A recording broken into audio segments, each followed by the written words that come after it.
Perfecto, pues ya estamos grabando, entonces Dina, te los dejo. Hola a todas y a todos. Pues voy a hacer como un pequeño resumencito de lo que vimos nuestra sesión pasada del seminario, solamente como para hacer una pequeña, eh, pues refrescarnos, por qué estamos aquí, a qué estamos, cuál es nuestra encomienda, ¿no? Entonces el seminario pues es un espacio académico, permanente, abierto al público en general, orientado hacia la divulgación y formación del conocimiento científico básico y de frontera y de las ciencias sociales, que busca reunir interesados a personas especializadas o no, eh, eh, en- para hablar sobre las tradiciones filosóficas o sea, políticas y contemporáneas. Queremos promover un diálogo informado e interdisciplinario de todos los niveles, contribuir a la distribución social de conocimiento, el fortalecimiento de una cultura crítica en torno a los asuntos internacionales, históricos y filosóficos. En la sesión pasada vimos el canto 6 de la Ilíada y el canto 9 de la Odisea, y algo que vamos a estar como retomando siempre en el seminario va a ser por qué la necesidad de irnos hasta el pasado para hablar de la guerra, del poder, cosas que se sienten como pues muy, muy vigentes. Lo hemos vivido las últimas semanas, y creo que pero ¿por qué la necesidad de voltear hacia miles de años atrás cuando estamos como que viéndolo en bombardeándonos en nuestras noticias, en nuestros celulares, sobre cómo es que está sucediendo una guerra literalmente en este momento? Entonces, pues aquí específicamente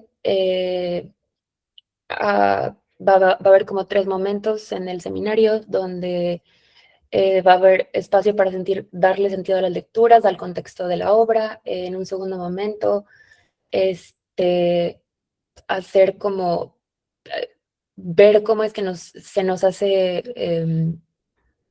pues, relevante a nuestras discusiones del siglo XXI y abrir la discusión, y ya por último, abrir la discusión como a todos ustedes. Todo esto pensado para la elaboración de, pues, una ponencia. Entonces, aquí lo que hablábamos la otra sesión es que pues ninguna sociedad inició con, o sea, ninguna sociedad no inició con un pensamiento mítico mágico. Todas las sociedades siempre inician con un pensamiento mítico mágico.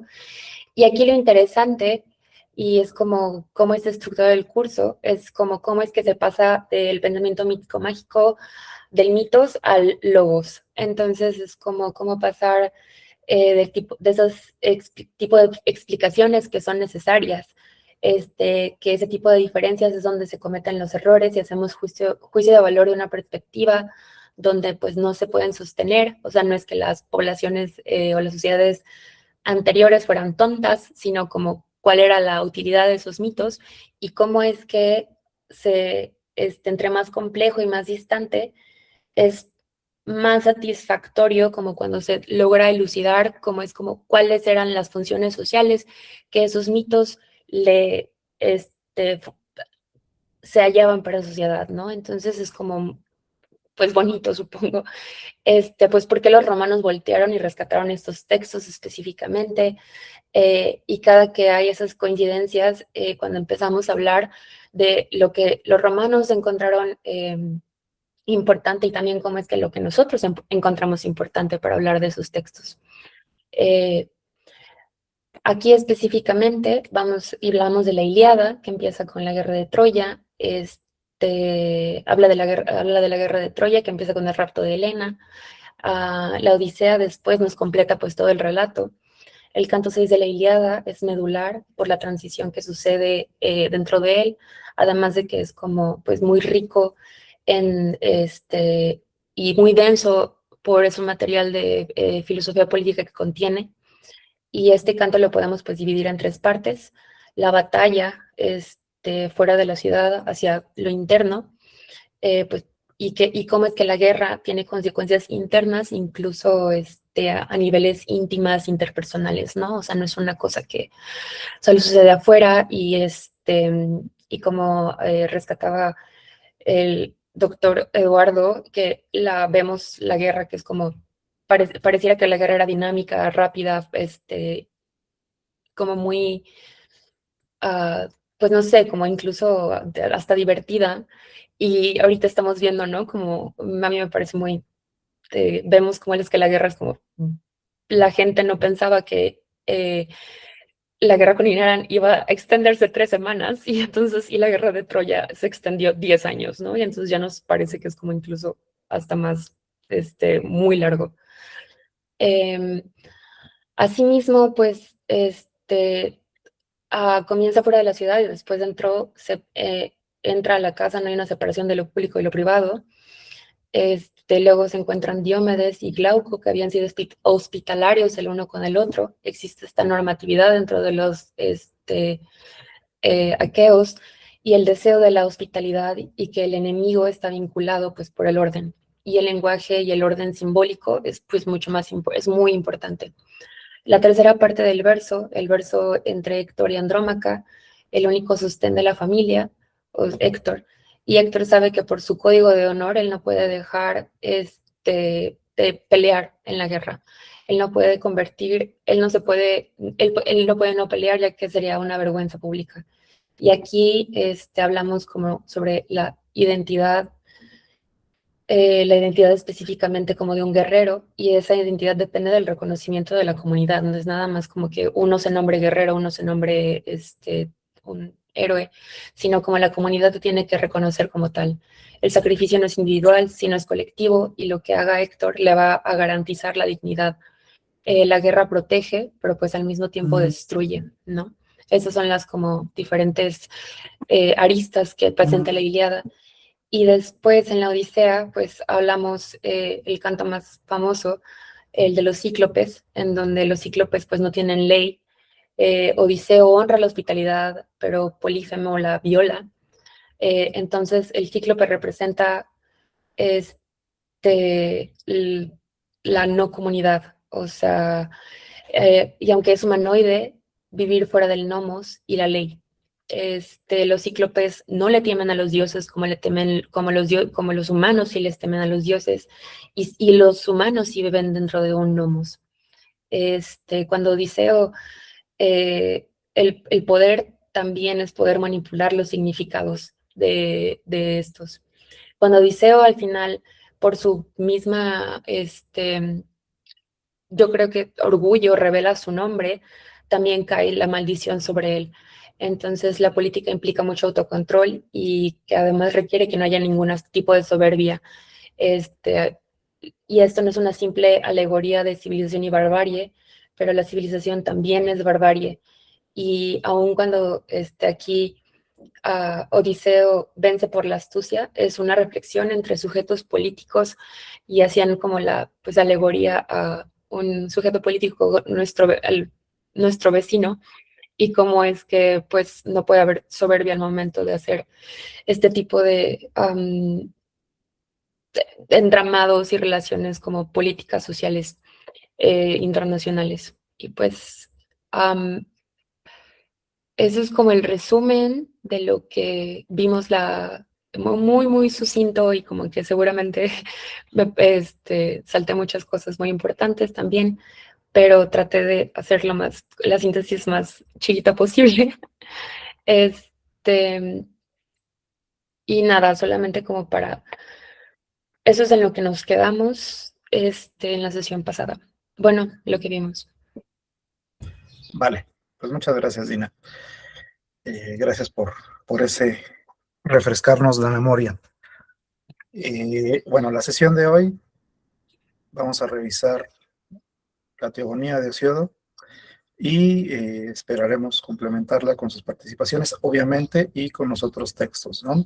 Si es que tuvieron la oportunidad de revisarlos. Así como ocurrió en la sesión inicial, aunque en esa ocasión el doctor Walter no tuvo la oportunidad de acompañarnos, en esta ocasión sí está con nosotros, y entonces vamos a dividir la primera parte en 3 secciones que son las mismas, ¿no? Primero vamos a hablar del contexto, porque acuérdense que una obra sin su contexto no se entiende, al igual que el autor. Después nos vamos a ir a la obra directamente, a la teogonía, y finalmente vamos a hacer una especie de redondeo en el cual a partir de lo que se discute en ambos momentos, veremos aquellos preceptos o principios que nos permiten traer la discusión al presente tal como lo señala Badina, ¿no? Esa es la propuesta, evidentemente, ¿no? Claro, yo siempre les comento, mientras más lejos nos vamos, a veces nos puede costar más trabajo, ¿no? Pero si los conceptos fuertes, más allá del poder, el orden y la guerra, que son los que articulan el seminario, si los contextos fuertes de este módulo 2 es el trabajo, la justicia y el conflicto social, definitivamente son conceptos que nos siguen atravesando hoy en día, de una o de otra forma, ¿no? Por ahí lo mencionaba Dina, aquellos conceptos que nos hacen sentido, guardando todos los anacronismos y aquellas situaciones que vemos reflejadas en el día a día, como que nos dan una especie de satisfacción, no por lo que esté sucediendo, sino por la pertinencia de los conceptos, ¿no? Es algo así como cuando ves una película o lees una novela y pasan por una calle conocida, pasan por una ciudad que has visitado, ¿no? Como que te da esa sensación de que tú lo conoces, de que tú lo has visto, de que sabes de qué va y de que en el caso concreto de las categorías de análisis, pues sirve para algo y nos permite darle sentido a las cuestiones. Entonces, en efecto, partimos de esta idea, si se fijan, temporalmente hablando no estamos tan distantes, ¿no? Hablábamos en la sesión anterior de el mundo de Homero, que es evidentemente distinto al mundo de Odiseo, y en este caso, pues también distinto a nuestro mundo, ¿no? Utilizando esos conceptos, podría yo decirles que el mundo de Osiodo y el mundo de Homero son prácticamente contemporáneos, ¿no? Eso no quiere decir que sean exactamente iguales, pero sí son coetáneos de cierta forma porque ambos se les fecha en el siglo VIII desde Cristo, ¿no? Y al mismo tiempo parten de una tradición similar que es la poesía. Ajá. Una tradición oral que evidentemente tiene sus especificidades diferentes a la tradición escrita, eh, tiene mucho sentido, ¿no? En esos entonces, digamos, todo ese periodo del 12 al 9 y todavía en el 8, Grecia no estaba atravesada por esta tradición de la escritura. Y entonces algo que sucede que es muy obvio, que podría parecernos muy obvio, es que pues la memoria cobraba un lugar excepcional porque la memoria es inseparable de la poesía, ¿no? En ese sentido, nos dice uno de los autores, de manera concreta Detienne, Marcel Detienne, nos dice pues que una civilización oral exige un desarrollo de la memoria eh, pues fundamental, básico para ese comprendimiento, ¿no? En ese sentido, estos ejercicios mnemotécnicos, de los cuales hablábamos un poco, incluso estuvo por ahí la discusión de si era posible o no memorizar todos los cantos del Ilíada y todos los cantos de la Odisea para recitarlos, y entonces sí se da cuenta de ciertos como catálogos, es el nombre correcto, que permiten seguir estos patrones, pues para no confiar plenamente en la memoria, ¿no? Aún así, el esfuerzo es impresionante porque al menos exige que te aprendas los nombres y los lugares y las posiciones que están haciendo esos personajes, lo cual cobra un sentido más importante, pues con la teogonía, ¿no? Que es precisamente la obra en la cual, pues nos estaremos centrando el día de hoy. No sé qué eh, sensaciones les haya despertado, pero permite redondear, yo creo, de manera muy clara, muy contundente, esta idea del paso del mitos a logos, del pensamiento religioso al pensamiento filosófico, aunque ojo, yo creo que ahí se puede hacer un debate un tanto interesante, ¿no? Si todo lo religioso implica mítico, o si todo lo mítico tiene algo de religión, y hacer el ejercicio con el otro componente, ¿no? Si todo lo filosófico implica razón, o si toda la razón implica filosofía, ¿no? Entonces es interesante cómo este proceso que muchas veces por ahí se da por sentado, en el caso concreto de la historia, pues lo tenemos marcado, lo tenemos en un Homero, una Ilíada y una Odisea, que fue con lo que empezamos, y en el otro lado un Heródoto, ¿no?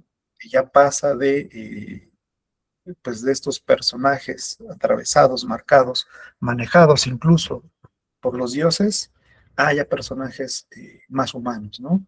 Y en el Inter, pues están estas figuras como el buen Hesiodo, que son las que revisaremos, estos aedos, estos rapsodos, estos poetas que tenían otras construcciones sin renunciar al pensamiento mítico, porque, como bien señalaba Dina y como menciona Finley en su texto, no se conoce ninguna sociedad humana que surja sin mitos, ¿no? Que no recurra a ellos, que no los construya, vaya, ¿no? Y es más, incluso él piensa que el progreso de estas civilizaciones, eh, pues depende en buena medida de cómo se explican y se utilizan esos mitos para explicar sus realidades, ¿no? Entonces, en el caso concreto de estas realidades, de este mundo homérico, de este mundo de Hesiodo, de este mundo griego, pues los poetas tenían dos líneas principales, ¿no? Y ahí es otra vez regresar a este juego. Por un lado, los inmortales, donde podemos hablar de manera muy directa o pensar de manera muy directa en los dioses, y por otro lado, aquellas hazañas de las personas intrépidas, ¿no? En este caso, pues los héroes, ¿sí? Y entonces nos dice, en este caso, de Tien, que pues el poeta tenía un papel fundamental en esas sociedades, ¿no? Porque además de que eran los espacios establecidos para difundir pues la cultura de la época, era el que decía cómo tenían que ser las personas que ostentaban pues los cargos públicos, los cargos de poder, ¿no? Era casi casi un funcionario público, ¿no? Por decirlo de algún modo, con conceptos actuales, los poetas, ¿no? Porque los poetas, al recitar los mitos de aparición, sobre todo, estaba colaborando o estaba diciendo directamente cómo se ordenaba el mundo. Y eso es sumamente revelador a la hora de aproximarnos pues a estos relatos, ¿no? Porque, ojo, no porque tal vez no compartamos sus códigos, debemos desestimarlos en automático, ¿no? No porque después llega un Heródoto y nos dice, yo les voy a contar las guerras o las historias que realmente valen la pena, y es más, ese ejercicio queda muy, muy, muy bien apreciado si después nos vamos al propio Tucídides, ¿no? Que de hecho también son del mismo siglo, y Tucídides le da durísimo a Heródoto y dice, yo no aderezo la narrativa o yo no inflo, cuchareo las cifras, ¿no? Las encuestas, otra vez utilizando conceptos actuales, pero sí lo que dice es, yo no vivo por el aplauso, entonces yo sí me voy a pegar a la verdad. Y yo les aseguro que esa crítica no tan explícita, porque Tucídides sí lo hace muy explícito, Heródoto la hacía a sus anteriores, a sus antecesores, ¿no? O sea, lo mismo de cómo vamos evolucionando, progresando en términos de las construcciones de las narrativas. Pero yo siempre les menciono, verlo así, pues es un error, porque, y aquí está una de las claves, y esta es una de las claves que menciona Berman, pues todos estos mitos, todas esas explicaciones no se entienden sin su contexto, ¿no? Y es precisamente ese, pues, nuestro punto de partida, ¿no?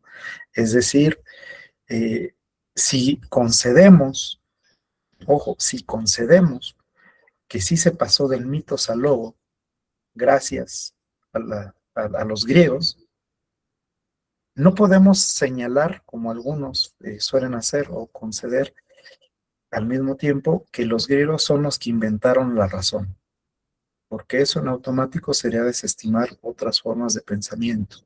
Más bien, ellos inventaron un tipo de razón.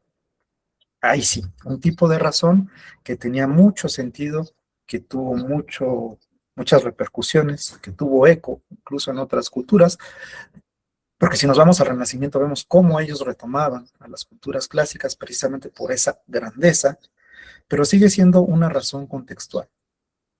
Entonces, utilizando esa lógica, también los mitos responden a una tradición específica, a un contexto dado, a un momento dado.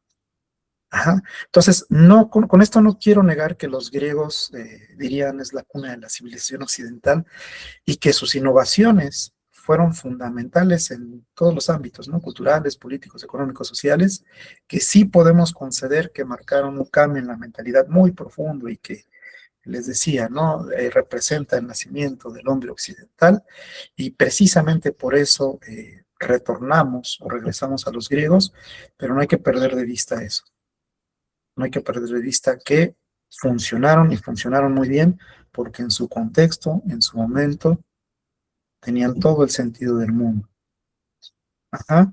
Y entonces ahorita nosotros lo que estamos haciendo hasta cierto modo, que es un ejercicio bastante válido, es ver cómo le podemos dar sentido a eso que temporalmente está muy ajeno y que ahora se manifiesta de otras formas, ¿no? Entonces yo les preguntaría, para dejarlo ahí como nada más a manera de provocación, diría un colega, para que lo vayan pensando, ¿qué tanto se parece lo que nos presenta Hesíodo con lo que nos presenta Homero? Con esas, pues digamos, cercanía temporal, ¿qué tanto se parece? ¿Qué tanto se parece las intenciones de esas construcciones narrativas a las construcciones narrativas que nosotros estamos produciendo? Es decir, nosotros ya no hacemos poesía como ellos, no escribimos en verso, tal vez como ellos, pero ¿qué pasa cuando buscamos publicar en una revista arbitrada, indexada? ¿O qué pasa cuando escribimos un capítulo de libro? ¿Qué tipo de comunicación es la que queremos? ¿A quién le estamos haciendo indirectamente la chamba? Así como les decía que esos poetas podían ser funcionarios públicos, nosotros, ¿a qué intereses eh, indirectamente podemos aportar? Se los dejo ahí y le cedo la palabra a Eduardo. Muchas gracias Dina, gracias Misael y gracias a todos por conectarse. Y pues voy a ser muy breve, pues visto que todos en teoría leímos la lectura, voy a hacer una breve síntesis del texto.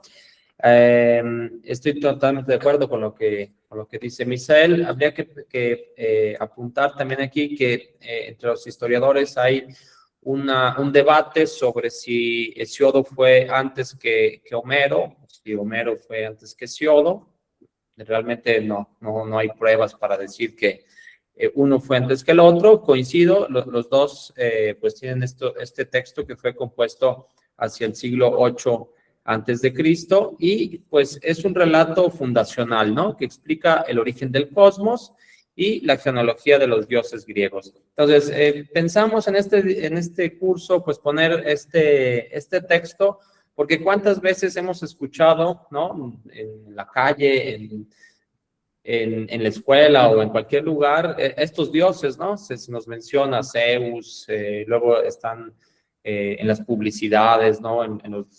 Luego he visto en los desarrollos inmobiliarios, ¿no? Le ponen nombres de dioses así en los coches, y pues de dónde salieron, ¿no? Y este es el texto base de dónde salieron todos estos nombres. Entonces, el poema inicia como todo poema de esa época con una invocación a las musas. Las musas son importantes porque son las portadoras de las artes, ¿no? Las musas son hijas de Zeus y de la memoria, y entonces en ellas se concentran pues estas dos cosas, ¿no? El poder y la memoria que crea las artes. Me parece algo muy interesante. Entonces, la primera parte del texto parte con la invocación a las musas y luego ya el poema inicia con el caos primordial, ¿no? El caos como origen de todas las cosas, del cual todo el poema vamos a ver cómo va transitando del caos al orden.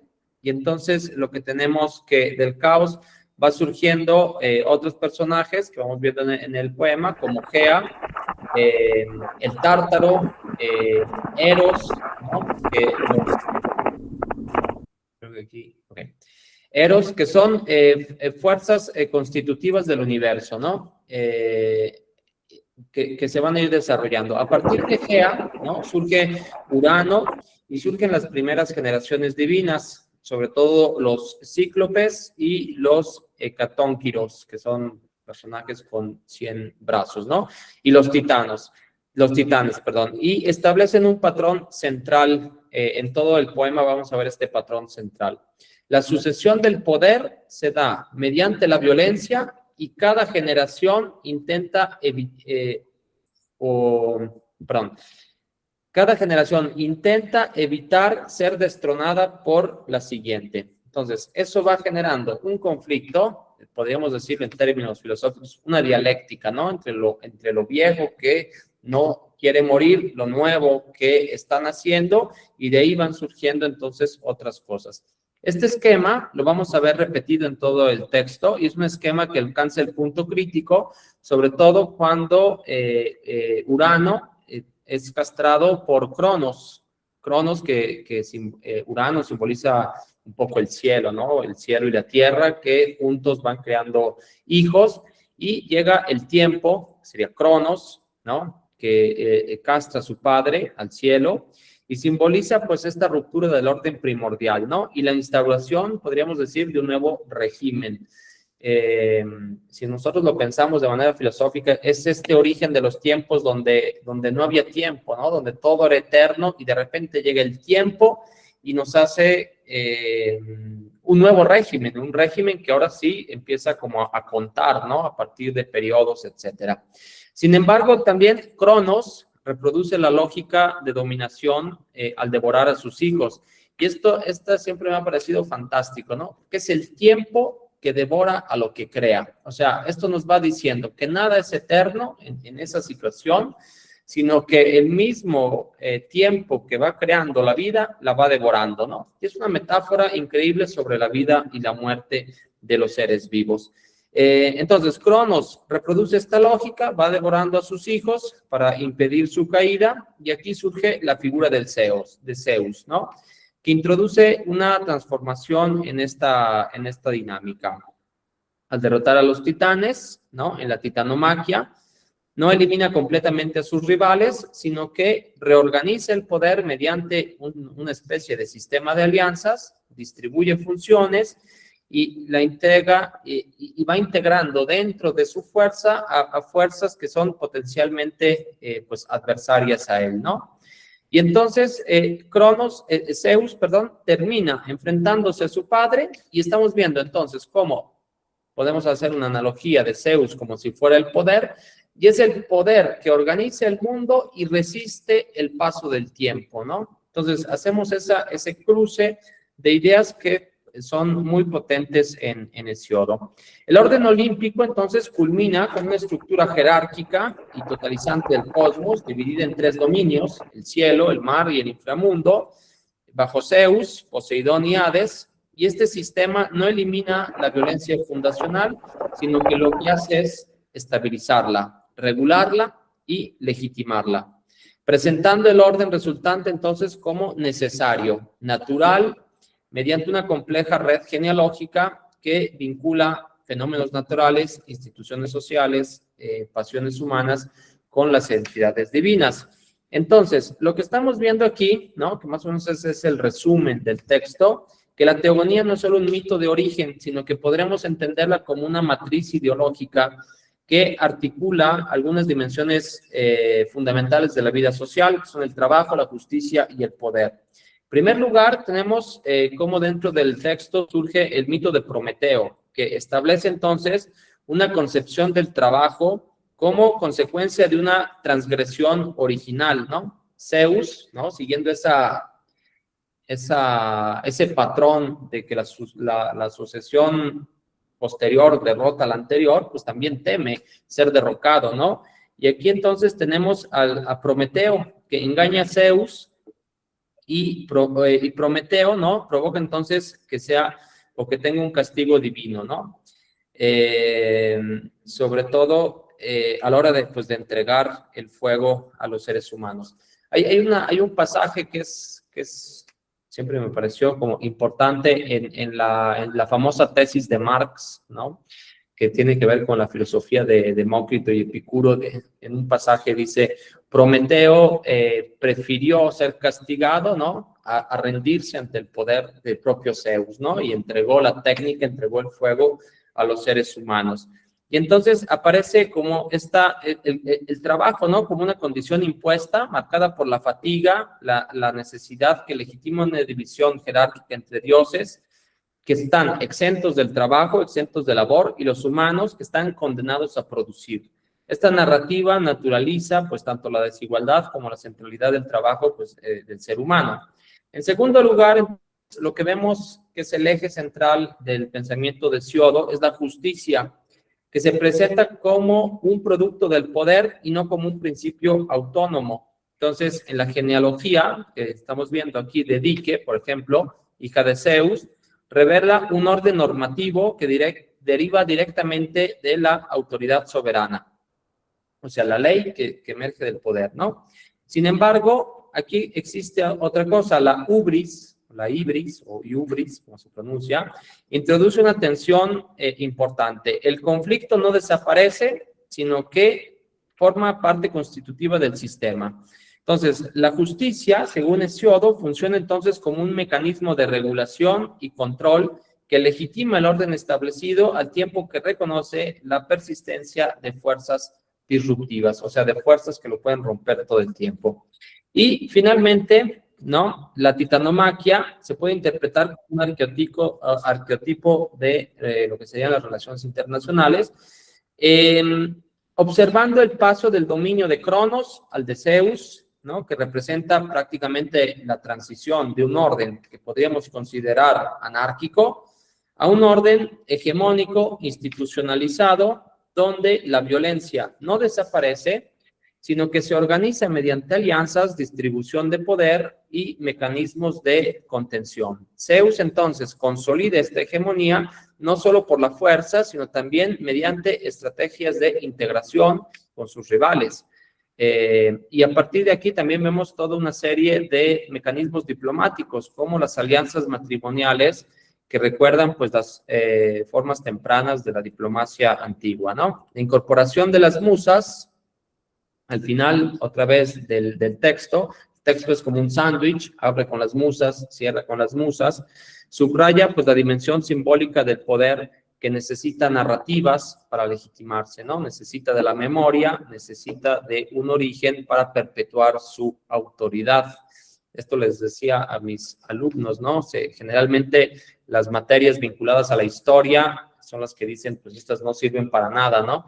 Pero cuando llega un poder, a lo primero que le mete mano es a la historia, no le va a meter mano a la ingeniería, a la computación, ¿no? Necesita crear una narrativa para legitimarse. Y en este texto lo vemos, ¿no? De manera muy, muy clara. Entonces, en suma o en resumen, lo podemos decir, la teogonía revela cómo las estructuras sociales políticas se construyen sobre relatos que van naturalizando las relaciones de poder históricas y conflictivas, y también cómo se van transformando y cómo el paso de un orden a otro, ¿no? Es inevitable. Aunque existan toda una serie de tensiones que intentan frenarlo, lo que vamos a ver es cómo se avanza dialécticamente, incluso si quieren decirlo, un orden supera al otro a pesar de todas sus contradicciones. Y yo me quedaría hasta ahí y le voy a dar la palabra a Walter. Gracias, Eduardo, Misael, Dina. Pues me da mucho gusto estar aquí conectado con ustedes. No pude compartir la clase pasada mis comentarios en vivo porque tuve un problema familiar que atender con urgencia, pero bueno, ya estoy con ustedes. Mis compañeros me hicieron favor de leer mis comentarios, mis observaciones sobre la lectura, y yo más que nada me enfoqué a explicar la relevancia de los conceptos en el área de las ciencias sociales, de las humanidades. Los conceptos son clave para construir conocimiento, ¿no? Digamos, son ese andamiaje, esas estructuras, pensando como si construyéramos conocimiento, como si se tratara de construir un edificio, digamos, pues los conceptos son las estructuras, ¿no? Metálicas que le dan fuerza, solidez al conocimiento que estamos construyendo, ¿no? Nuestro edificio. Podemos hacer esa analogía. Entonces, pues yo he tratado de revisar estas lecturas desde ese punto de vista, ¿no? Desde la utilidad que tienen estas lecturas para aportarnos conceptos. Y en el área de las ciencias sociales y las humanidades, pues los conceptos están en nuestra caja de herramientas, ¿no? Con la que siempre vamos a trabajar, y entonces nosotros escogemos las herramientas que consideramos más adecuadas para entender, ¿no? un determinado problema o construir conocimiento, ¿no? Según sea el caso. Y les comento todo esto porque vale la pena reflexionar por qué estamos leyendo este tipo de textos, estas lecturas, a Hesíodo, a Homero. ¿Por qué nos remitimos a esos autores?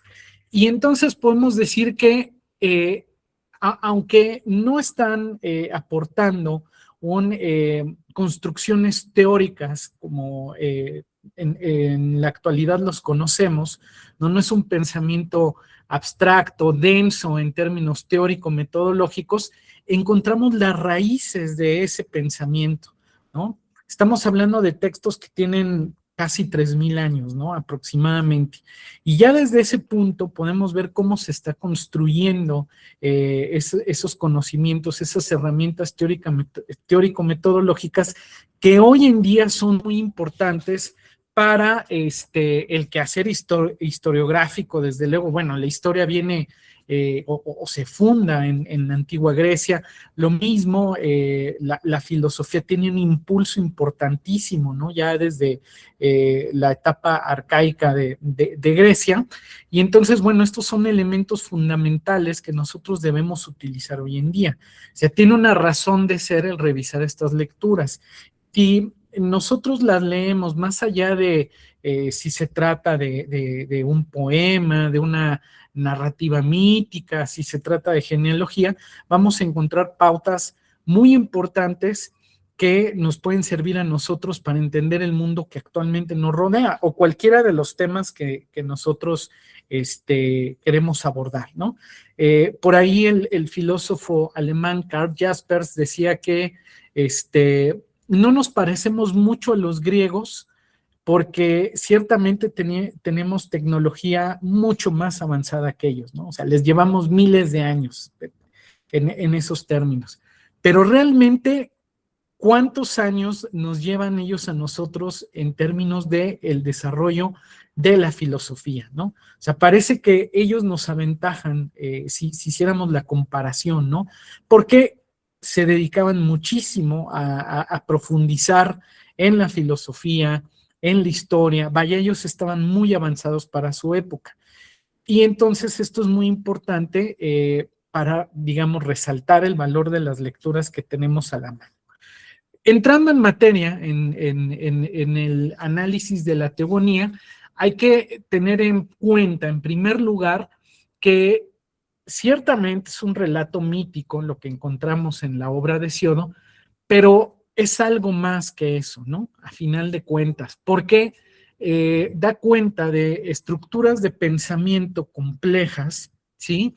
Que van a articular aspectos sobre el orden del mundo, el poder y la justicia en su contexto, como decía el doctor Misael, ¿no? Eso también es muy importante.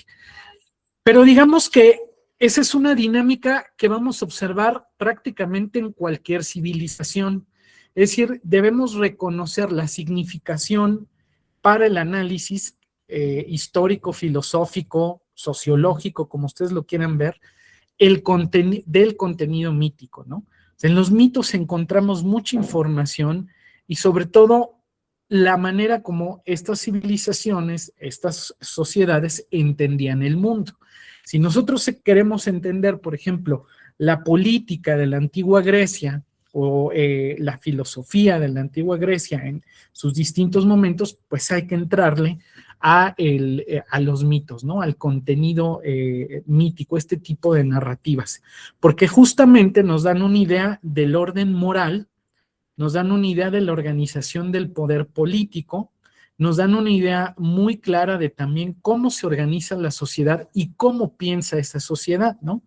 Entonces, la teogonía nos ofrece eso a través, ¿no?, de el origen de los dioses, cómo empiezan a relacionarse y cómo forman un linaje que se va a traducir desde luego a la dinámica social de los antiguos griegos, ¿no?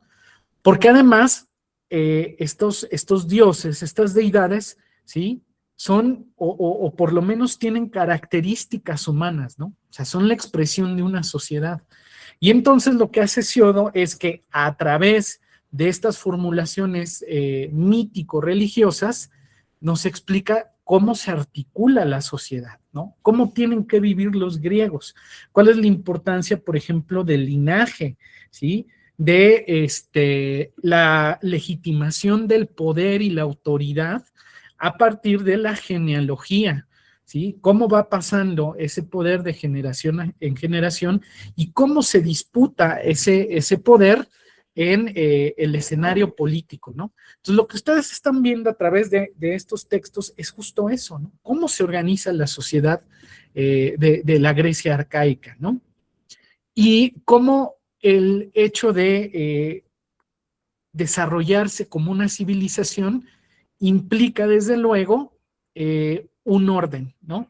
Y por eso el caos en la obra de Hesiodo, la Teogonía, pues, nos explica muy bien eso, ¿no? Que partimos del caos y empezamos a formar la civilización, ¿no? Por lo menos es lo que nos quiere decir Hesiodo en este relato, ¿no? Entonces nos habla de eso, del poder, desde luego, cómo se estructura, cómo se va a organizar y cómo se va a interpretar, porque a final de cuentas los mitos expresan una idea del mundo, ¿no? Es una cosmovisión y lo vamos a encontrar en muchísimas civilizaciones, en la antigua Roma, en el antiguo Egipto, en los mayas, donde ustedes me digan, ¿sí? Es una construcción que pareciera un tanto obvia, sistemática, vaya, que es de esperarse en la mayoría de las civilizaciones, porque justo las formas elementales de la vida religiosa parecen ser la base de la organización política y social de su época,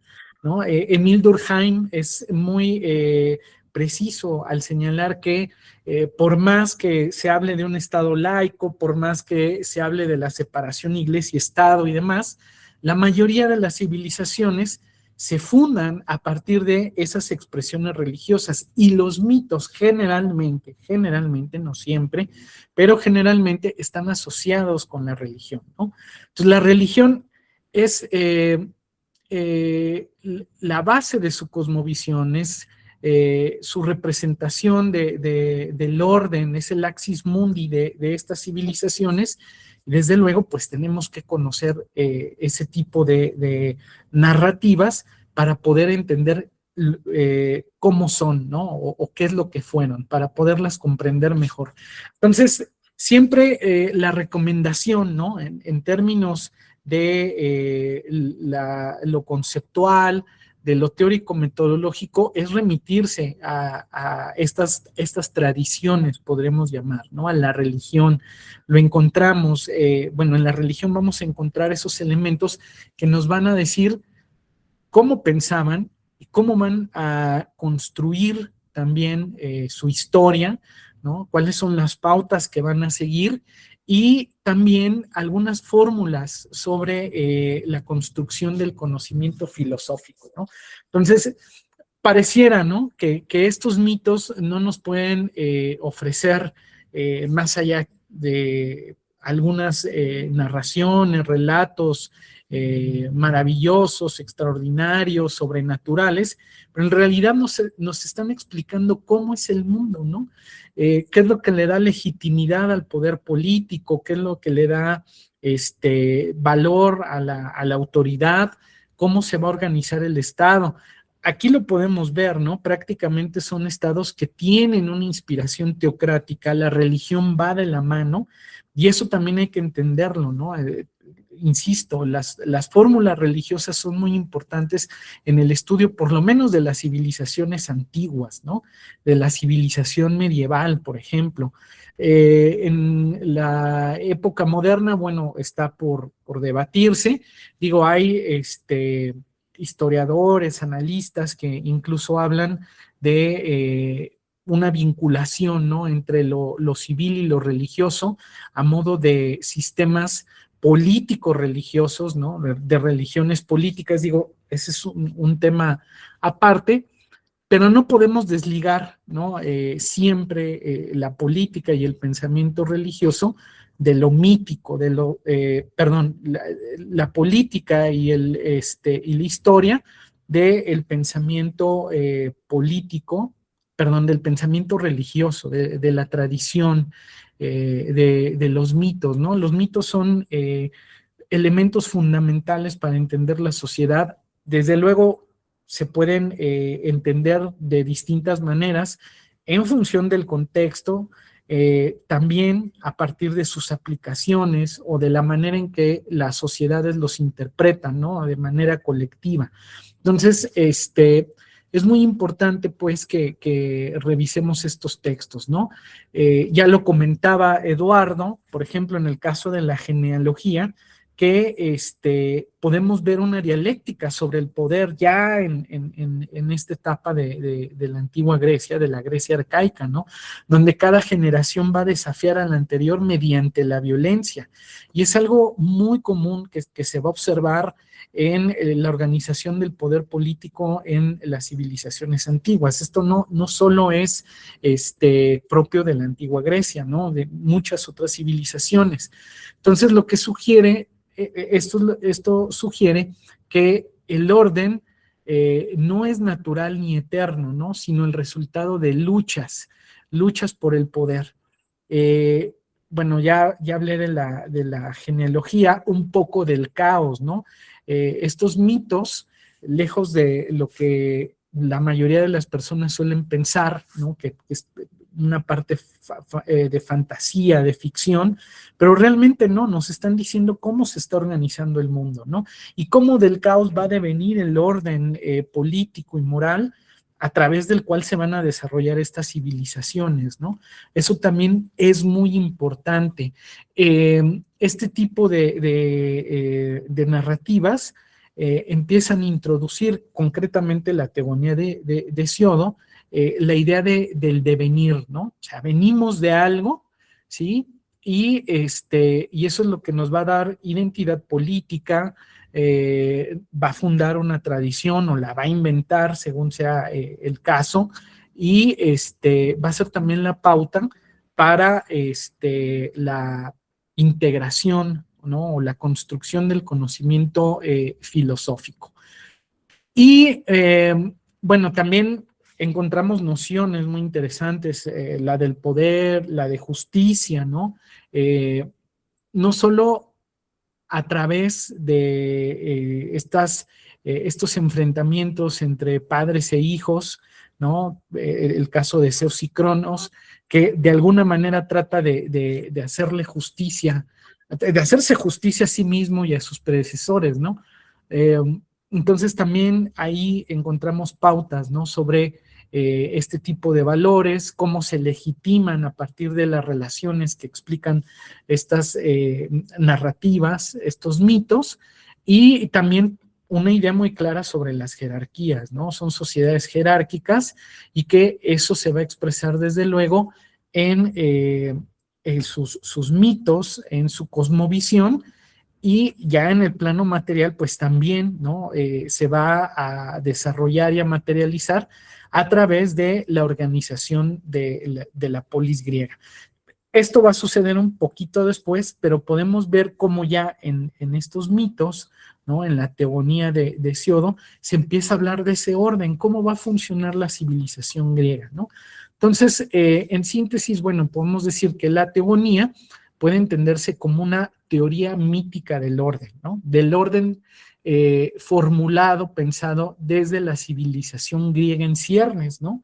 Y esto es importante porque se va a extender como un modelo común, digamos, en el contexto occidental, ¿no? Por eso Grecia es una de las civilizaciones clave para entender el desarrollo de la civilización occidental, ¿no? Y entonces nos va a explicar estos mitos de la teogonía, cómo el universo pasa de la indeterminación, ¿no? Del caos al sistema. Y es justo lo que van a hacer los griegos, ¿no? En términos prácticos. En el mito tenemos las pautas, ¿no? ¿Cómo pasamos del desorden, del caos, a la civilización, ¿no? Y entonces tenemos que comenzar a través de los dioses, ¿no? Del orden establecido por los dioses, que es igual o por lo menos semejante al orden que van a establecer los seres humanos en el plano de lo terrenal, ¿no? En el plano de lo mundano. Nos explica también cómo el poder se construye a través del conflicto y cómo finalmente se estabiliza mediante la idea de o la noción de justicia, ¿no? Claro, no son nociones o conceptos trabajados, ¿no? Pulidos, depurados, pero están ahí, ¿no? Y le va a corresponder posteriormente a los filósofos, pues desmenuzarlos, ¿no? A los grandes pensadores de la antigua Grecia, desmenuzarlos, reflexionarlos, analizarlos, ampliarlos y darles formas mucho más acabadas, ¿no? Como las que conocemos a través de pues, sus obras filosóficas. Entonces, bueno, pues eso es lo que yo quería compartirles. Vale la pena siempre remitirse a este tipo de textos porque encontramos fórmulas y pautas que son muy interesantes y que funcionan, ¿sí? En la práctica y en el análisis filosófico, sociológico, histórico, vaya, de todas las disciplinas, por lo menos del área de las ciencias sociales y humanidades hoy en día. Y esa es la invitación, seguirlos revisando y conociendo, ¿vale? Pues muchas gracias y estoy atento a los comentarios de todos los compañeros. Vale, pues entonces vamos a iniciar la ronda. Nada más a propósito de lo que mencionaba Walter en una de las partes, podríamos juzgar, criticar esta idea de los griegos arcaicos de ir al oráculo a ver qué les iba a deparar el destino, ¿no? Y curiosamente nosotros vamos todos los, cuando digo nosotros hablan genérico, no directamente, al Zócalo, ¿no? Todos los 15 de septiembre lo llenamos y vemos como alguien toca una campana y dice una serie de vivas, y esos vivas están acompañados pues, por nuestro panteón de héroes, ¿no? No de dioses, pero sí de héroes. Aquellos que presuntamente nos dieron patria y finalmente pues tiene mucho de ritual, ¿no? Finalmente tiene mucho de una historia mitificada. Entonces, claro, nosotros muchas veces lo hacemos sin percatarnos de que en realidad es un ritual político, pero lo es, ¿no? Bien, no sé quién quiere empezar. Ah, Eder, te escuchamos. Hola, ¿me escuchan? Perfecto, te escuchamos. Buenas tardes. Bien, pues primero agradecer por el espacio y también por las lecturas. Yo estudié filosofía, así que las lecturas a las que estoy acostumbrado son lecturas más ásperas, así que leer mitos en general resulta bastante placentero. Y también a decir que obviamente el marco conceptual de las relaciones internacionales o de la historia me es remoto, ¿no? Entonces, si digo alguna torpeza, ustedes sabrán disculparme, ¿no? Pues bien, yo quisiera comenzar respondiendo a los emplazamientos que nos ha dado en su primera intervención a Misael Martínez. La primera reflexión es ¿qué de distinto hay entre Homero y Hesíodo? Y más allá de las sutilezas del orden mitológico, no sé, quiero pensar que en la primera sesión había un gran protagonismo sobre los ritos de la hospitalidad, ¿no? Entonces creo yo que ahí pudiera, en tanto este marco mitológico, el protagonista estar tomado por la diosa Deméter, ¿no? O por el rito eleusino. Y aquí estamos, parece ser, ante otra clase de protagonismo, pero al fin del día otra diosa, ante Hécate, ¿no? Pero bueno, más allá de eso, más allá de las sutilezas filológicas, ¿no? en el PDF que nos enviaron, muchas de las citas aludían a Bruno Schnell, El descubrimiento del espíritu, ese libro, yo recuerdo haberlo leído hace ya unos años, que es todo un clásico, por supuesto, ¿no? Un libro muy esclarecedor y muy disfrutable también. Entonces, en ese primer marco mitológico, quisiera, a pesar de estos marcos a los que yo no pertenezco, filología y religión, pero creo yo que habría otra diferencia si lo observamos más como un lector común, y sería la siguiente. Homero, los protagonistas son los dioses y los héroes. En Hesíodo, desde muy al comienzo, nos habla de sus protagonistas, o al menos no los protagonistas, porque siguen siendo los protagonistas los dioses, pero su target, sus lectores target, o su público al que le habla, es a los que son los vientres, tan solo vientres, los vientres tan solo, o los que comen pan, ¿no?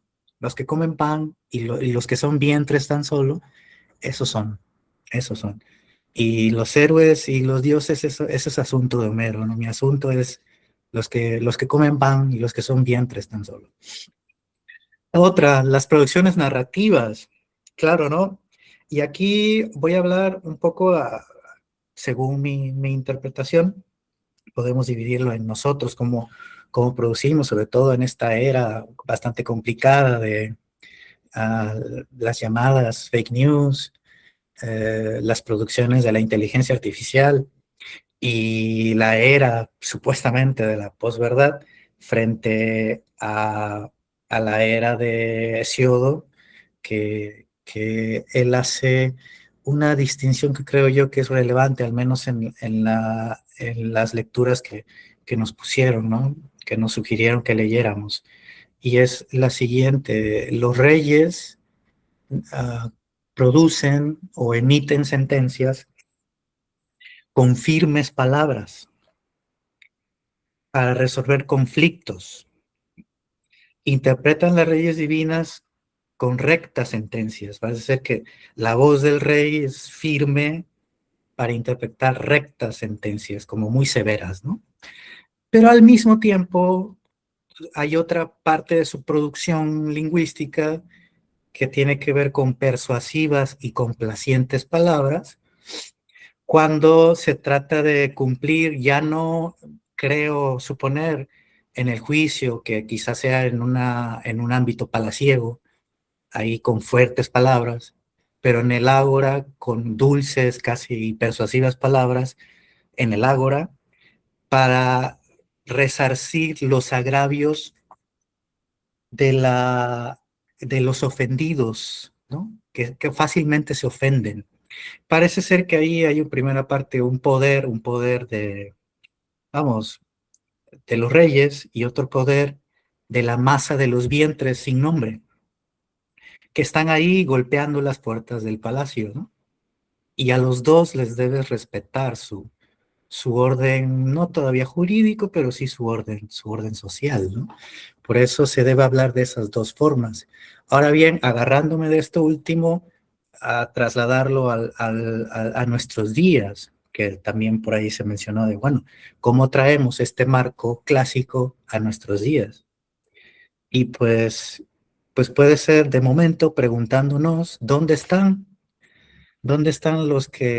los poseedores de sabias palabras? En filosofía por un momento se puso de moda preguntar, ¿dónde están los amigos de la verdad?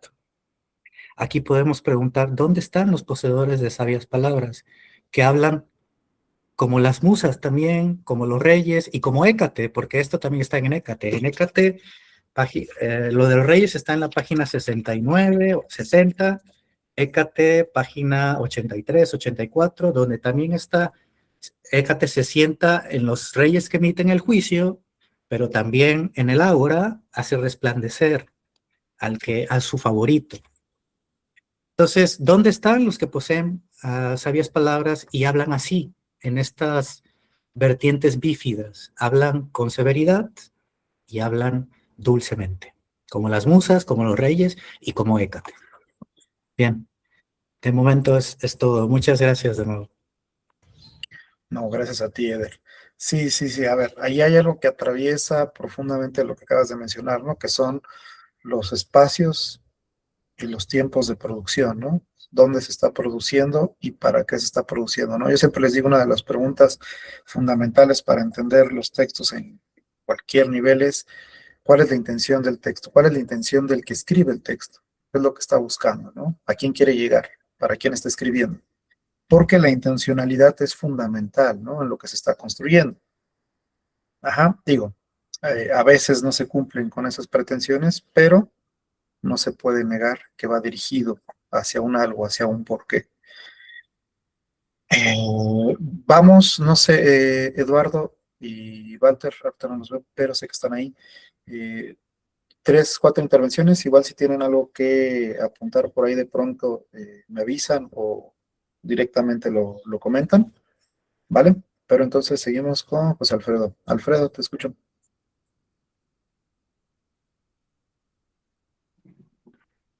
Sí, muchas gracias, buenas tardes. Buenas Soy José tardes. Alfredo Méndez, estudiante de...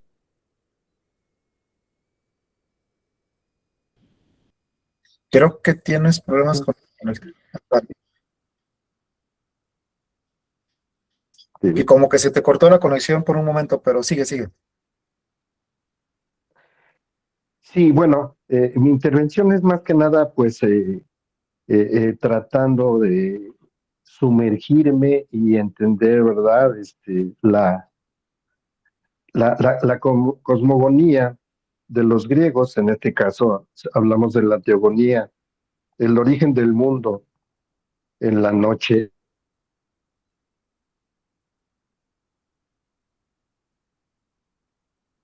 el caos y el culto tradicional. Eh, Aquí nos enseña que la teogonía es el poema de los dioses y su evolución. Y hay una gran genealogía en todos los dioses, pues, puesto que de eso se trata la teogonía, ¿no?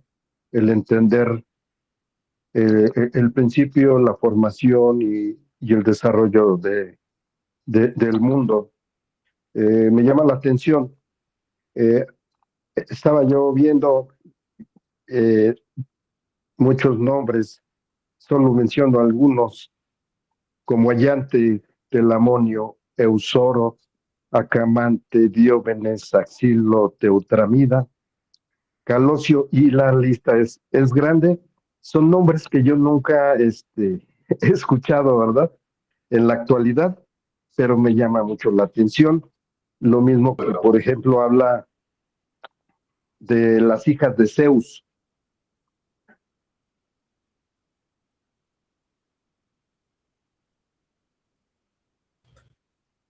como Clio, que tiene la definición, la muy encantadora, Talía, la festiva, Melpomene, la que canta, Terpsícore, la que ama el baile, Erato, la deliciosa, Polimnia, la de variados himnos, Urania, la celestial, y Calíope, la de la bella voz.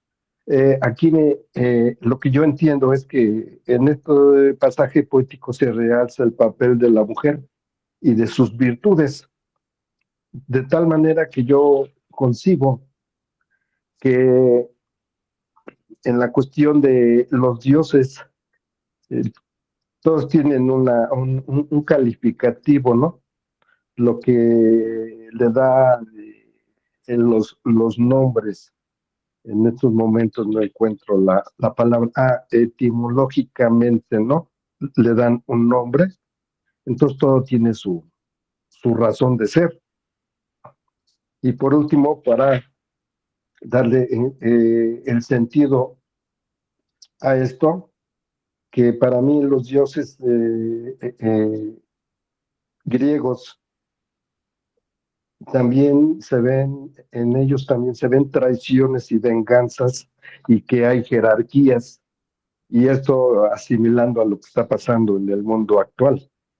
Es como yo lo voy entendiendo hasta ahorita. Gracias. Gracias a ti, Alfredo.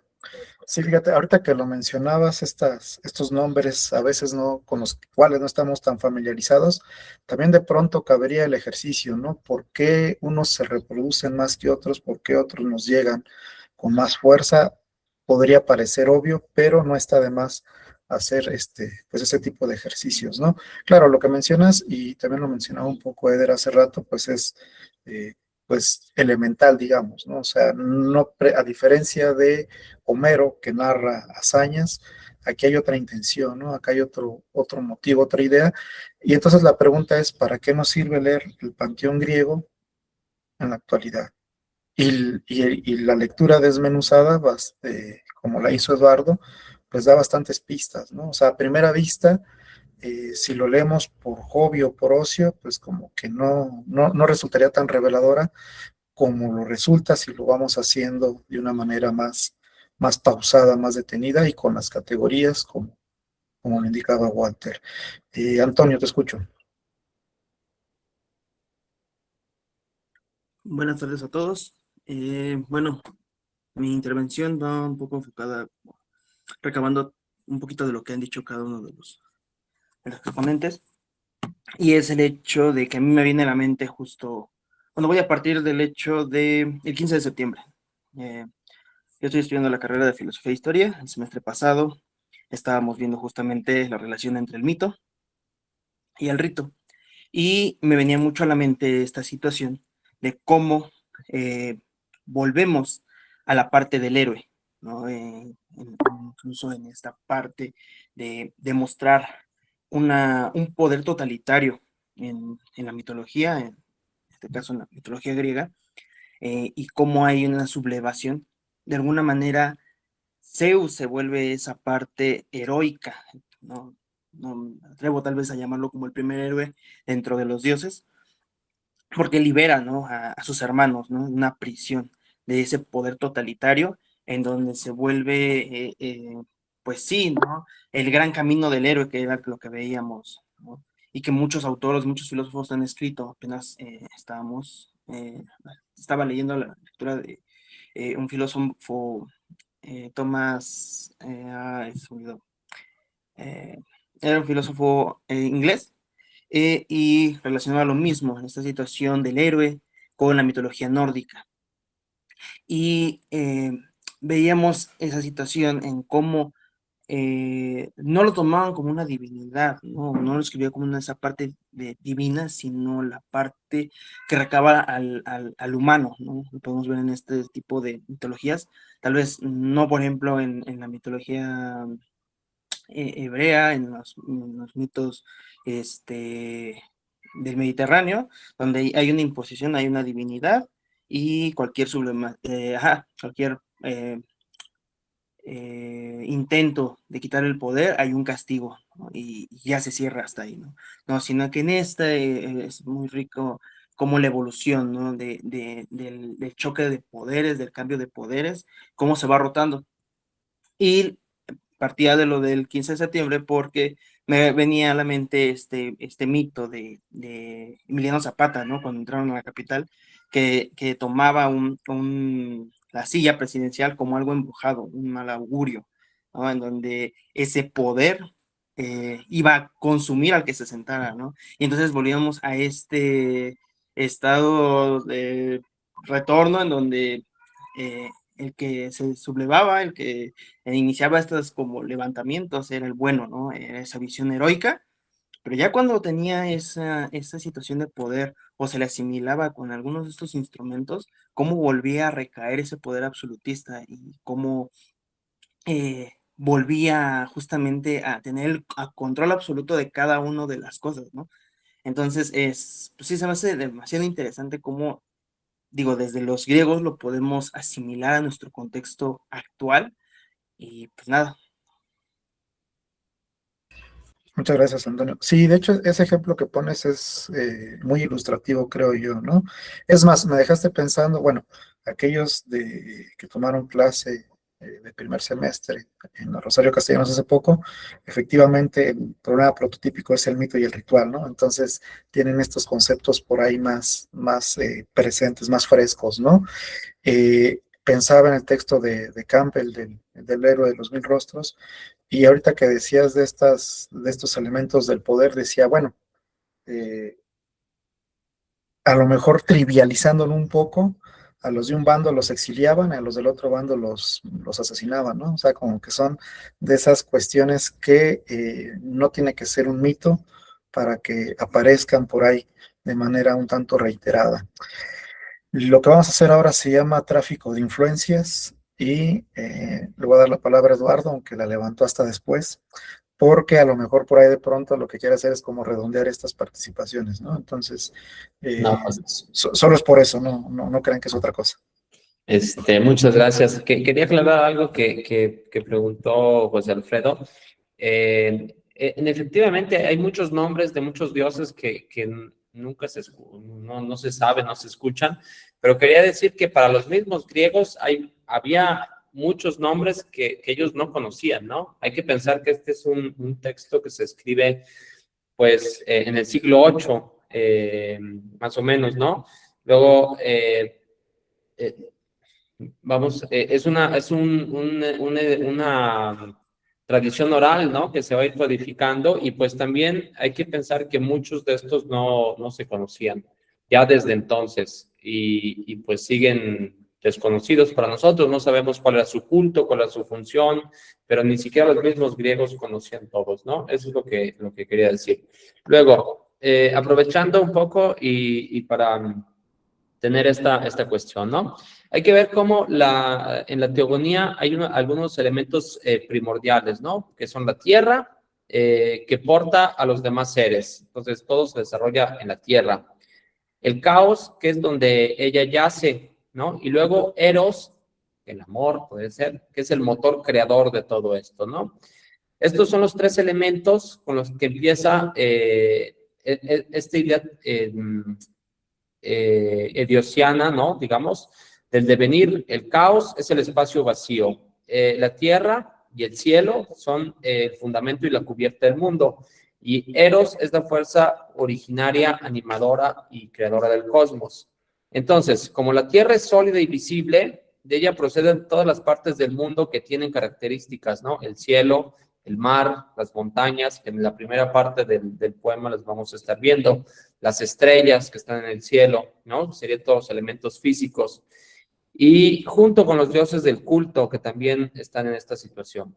Luego, del caos, en cambio, como es oscuro e intangible, ¿no? Surgen cosas que no podemos ver o que no podemos apreciar, como Erebo o la noche, y casi todas las abstracciones que de este surgen son genealógicamente ligados pues a la noche, ¿no?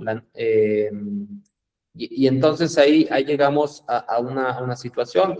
La noche, que surge de lo que no podemos ver o de lo que no podemos tocar o lo que no conocemos, va a tener una genealogía interesante, ¿no? La noche es la madre del día, por ejemplo, ¿no? Porque el día sale de la noche, pensaban los griegos. La noche es madre de la muerte, porque los dos son de naturaleza similar, ¿no?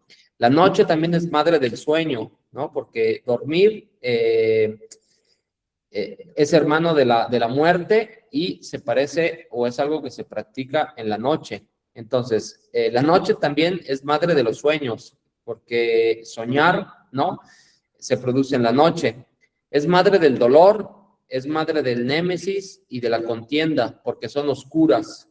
También la noche es madre de las moiras, ¿no? O iqueres, que son estas que son las tres figuras que tejen el destino de los hombres, ¿no? Las que tienen el hilo, una lo teje, una lo desteje y una la corta, ¿no?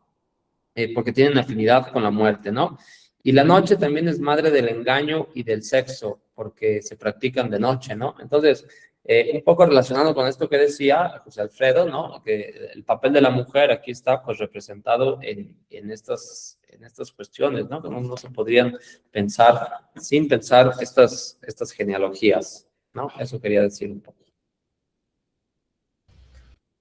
Muchas gracias, Eduardo. Sí, de hecho, ahora que lo mencionabas, esto de los nombres y su complejidad, Siempre que yo reviso con mis alumnos de primero a Heródoto, por ejemplo, les digo es que están complicados pues, por la falta de referentes, ¿no? Y entonces apenas les decía referentes de todos tipos, ¿no? De nombres, de lugares, de regiones, hasta de dialectos, ¿no? De palabras. Les decía entre broma y no que de tarea se buscaran un amigo griego y que le preguntaran si ellos ese tipo de lecturas se les facilitan, ¿no? Y la respuesta yo creo que la acabas de dar, ¿no? O sea, sencillo no es, pues porque implica un montón de situaciones. Probablemente más fácil que para nosotros sí, pero no creo que sea como una lectura tan ágil de todos modos. Juan Manuel, vamos a hacer el tercer intento.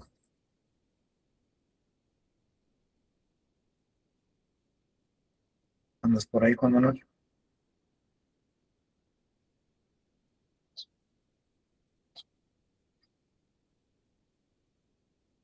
Parece que no. Bueno, si regresas o me escuchas, si puedes escribir por el chat nada más para saber que sí estás y ahorita te regreso la palabra, ¿vale? Eric, Hola, muy buenas tardes a todas y a todos. ¿qué La tal? Buenas intervención tardes. que yo quiero hacer va más un poquito enfocada a la cuestión de esta transición que se hablaba del mitos a logos, pero como bien se mencionaba hace un momento que eh, pareciera que se dejó atrás el mitos a esta evolución de una forma de razonamiento desde el punto de vista de los griegos. Pues la verdad es que a mi punto de vista el mitos nunca se fue, simplemente de alguna forma quedó opacado, por llamarlo así, por esta parte lógica, pero quedó arraigado, quedó ahí, de alguna forma encubierto. ¿Por qué? Tenemos un ejemplo muy claro en nuestro país. Tenemos un mito plasmado en nuestros símbolos patrios, en nuestro escudo nacional, es un mito fundacional. El mito fundacional de los mexicas que venían buscando una señal dada por uno de sus dioses, la encuentran y, según el mito, en ese lugar, pues fundan lo que sería su gran ciudad, su ciudad principal. Y ese mito ha sido tan trascendente que hasta la fecha, pues forma parte de nuestra identidad nacional, como incluso un símbolo jurídicamente protegido, que es el escudo nacional. Eh, Ejemplos creo que tenemos bastantes, por ejemplo, Roma, ¿no? Su mito fundacional de Rómulo y Remo, ¿no? Que hasta la fecha también es una cuestión de identidad, no solamente para Roma ciudad, sino para lo que hoy en día es Italia República. Entonces, creo que esta parte de los mitos, como también se mencionaba hace un momento con bastante claridad, nos ayuda precisamente a poder describir lo que actualmente son las sociedades, porque a pesar de que cuando le hablas a alguien de mito, pues se imagina cuestiones griegas, a lo mejor un poquito de los romanos también o alguna otra civilización antigua, pues la verdad es que a pesar de que ya nos consideramos hasta cierto punto civilizaciones, entre comillas, avanzadas, seguimos teniendo que regresar a esta parte porque es la base de la humanidad, o sea, no nos podemos despegar de ella. Tanto es así que me gustó mucho el ejemplo que se mencionó hace un momento, ¿no? Que este simbolismo de ir el 15 de septiembre al Zócalo, a que la figura de autoridad del Estado toque una campana y haga mención de los héroes que nos dieron patria, pues también tiene que ver con esta cuestión de identidad que de alguna forma se hereda de la cuestión de los mitos. Y además, pues los mitos como esta justificación tanto de la identidad como del poder, porque también nos ayudan a que haya un sustento que si bien después lo va a adoptar la parte jurídica, lo va a adoptar el derecho para darle esta legitimidad, pues en un inicio esa legitimidad era dada precisamente por los mitos. O sea, el por qué ciertas personas ostentaban el poder, por qué ciertos grupos tenían mayores privilegios que otros, pues estaba fundamentado precisamente en la narrativa mitológica. Y aunque, insisto, a pesar de que hoy en día parecería algo superado, pues vemos que realmente fuera del tema de identidad o el tema meramente simbólico, también está presente en el tema de las relaciones de poder. O sea, también, aunque idealmente deberían de estar eh, legitimadas en un sistema jurídico, pues todos sabemos que también tienen una legitimación de tipo no mitológico, pero sí muy idealista o muy de identidad. Bueno, eso sería toda mi participación. Muchas gracias. No, gracias a ti, Eric. Sí, en efecto, ¿no? O sea, lo que pasa muchas veces es, pues, que usamos dos criterios diferentes, ¿no? Un criterio para lo que es ajeno a nosotros y otro para lo que hacemos y que muchas veces también podría ser igual de cuestionable, pero lo tenemos tan interiorizado, lo hacemos tan en automático que ni cuenta nos damos, ¿no? Y podría poner ejemplos, pero no lo haré porque hay muchas manos levantadas. Walter. Yo nada más quiero hacer una acotación muy breve. Sí, en efecto, ¿no? Para los antiguos griegos era un desafío conocer a todas las deidades y figuras de su mitología, de su cosmovisión, como lo es ahora, por ejemplo, para los católicos, ¿no? O sea, ¿cuántos sabemos quiénes son todos las figuras del santoral católico, ¿no? Y esto tiene que ver con la complejidad de las religiones. Las religiones son complejas, no son representaciones meramente fantásticas y simples, sino que dan cuenta de la realidad. Por eso la religión es muy importante entenderla, ¿no? Porque nos habla de cómo viven, cómo piensan, qué sienten las civilizaciones o las sociedades que las han creado, ¿no? En el caso de la mitología griega, pues nos vamos a dar cuenta que es una construcción que llevó siglos, llevó milenios, no es de la noche a la mañana. Entonces, eso pues también tiene que ver con la complejidad, ¿no? De las religiones. Y quería retomar algunos puntos de los que estaban comentando aquí los compañeros, me parece que fue Eric y alguien más por ahí, sobre el carácter fundacional de los mitos, ¿no? Pues es lo que le da identidad a las sociedades, a las comunidades creadoras de mitos, ¿no? Y esos mitos son, se reactivan periódicamente, ¿no? A través de la tradición. Hay que acordarse que tradición y mito van de la mano, de alguna manera, y la tradición hace que el mito se reactive continuamente. Pensando, por ejemplo, en el mito del 15 de septiembre, ¿no? Del grito de Dolores y el momento en que inició, entre comillas, la etapa independiente de México, ¿no? Por lo menos ahí está la semillita. Es un mito que se activa continuamente a través de la tradición. Cada 15 de septiembre, a través de una tradición patria, digamos, ese mito cobra sentido, tiene significación para la colectividad, y eso también lo vamos a ver pues prácticamente en todos los sistemas religiosos, ¿no?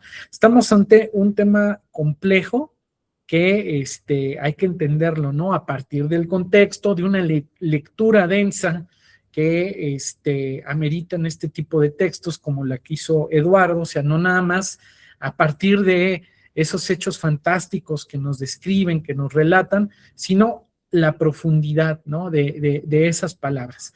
Eso es todo lo que quiero comentar. Muy bien, coincido con la mayoría de los comentarios. Muchas gracias.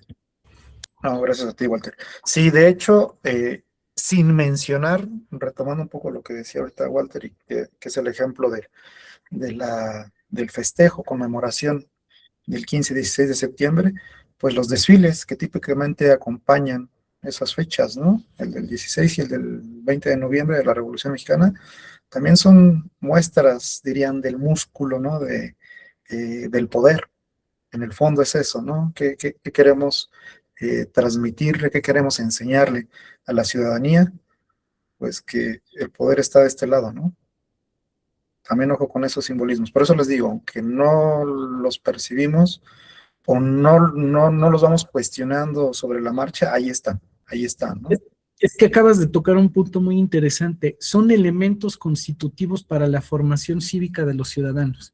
Sin estos componentes míticos, no hay un orden cívico, ¿no? De alguna manera, la teogonía de Hesiodo lo deja ver, ¿no? Partimos del caos, ¿sí? Para hallar el orden a través de la creación de los dioses. Y es lo mismo en términos políticos y cívicos, ¿no? Es un proceso necesario para la construcción de la civilización. Perdona que te haya interrumpido, nada más quería acotar eso. No te preocupes, dale. Víctor, seguimos con el orden. Hola, buenas tardes, ¿me escuchan? Sí, dale. Muchísimas gracias. Bueno, realmente sé breve porque, para ser sincero, muchas de mis ideas ya fueron comentadas, disculpe. Primeramente me gusta dar 3 puntos que me parecen un curso de lectura. Primero, es la idea de la idea de que justamente la idea del movimiento fundacional, porque fíjense, me quiero acordar la titanomaquia, ya que recordemos, Urano, ah, castroso, no, así, ah, Urano era el dios supremo, pero fue derrocado por Cronos. Y en ese momento Cronos, en la mitología griega, se llamó la llamada Edad Dorada de la humanidad, que ya existía en ese momento. Era una versión que no sufría, no tenía hambre, era casi inmortal, ya a veces como una divinidad baja. Pero justamente cuando los dioses olímpicos derrocaron a los titanes, justamente vino una humanidad y justamente a partir se forjó una nueva, digamos, que Zeus, como el Cronidaces, tomó el control del destino. Y me gusta mucho esa idea que los griegos consideran a Zeus como el nuevo del destino, porque aparte de que Zeus también se presenta como un dios adúltero, que tuvo muchos hijos legítimos con otras mujeres, el ser dios del destino hizo que casi buena parte de los dioses, como de cultura, de la casa, incluso las ideas, nacían de él, haciendo que digamos que se cementara un nuevo panteón a partir de su estirpe, que era una nueva como base de la narrativa posterior, en la que se puede decir que aunque Urano sigue existiendo, pero no se disculpen, ella no es tan importante como incluso es hasta entre 3 hermanos. Zeus, Poseidón y Hades, pero claramente el principal es Zeus.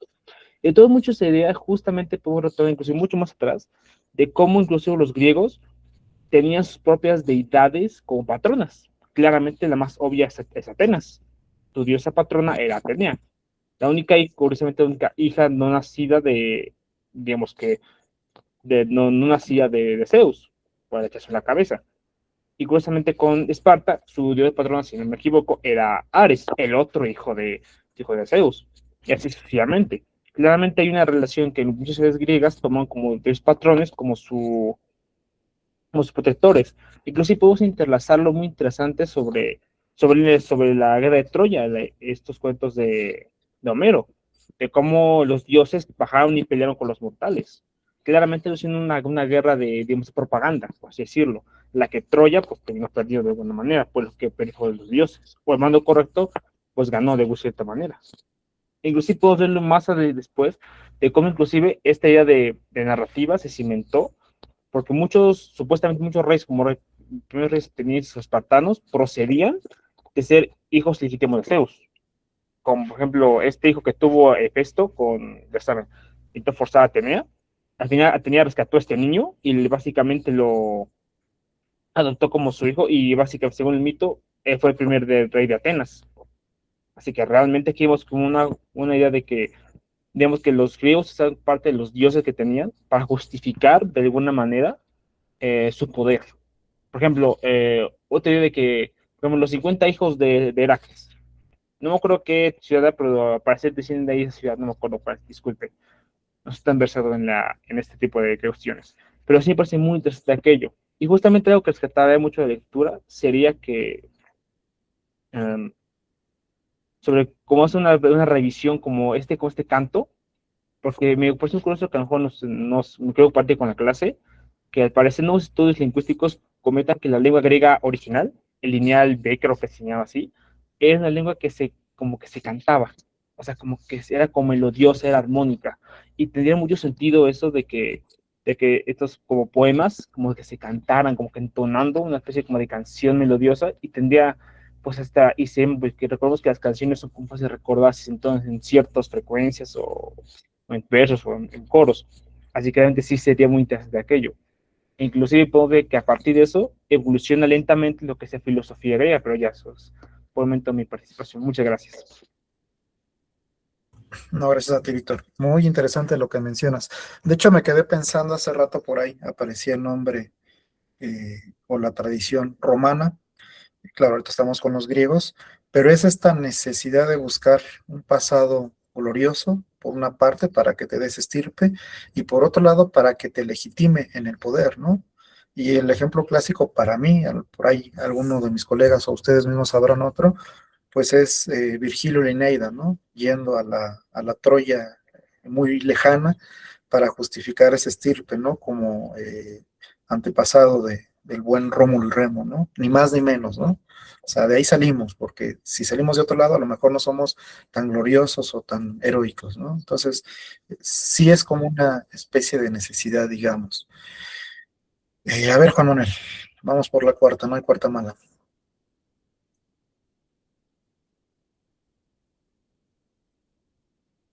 Ah, te veo, pero estás muteado, ¿no? Prueba no superada. Bueno, no te preocupes, Juan Manuel. Todavía nos quedan 3 sesiones más después de esta y yo sé que algún momento se podrá.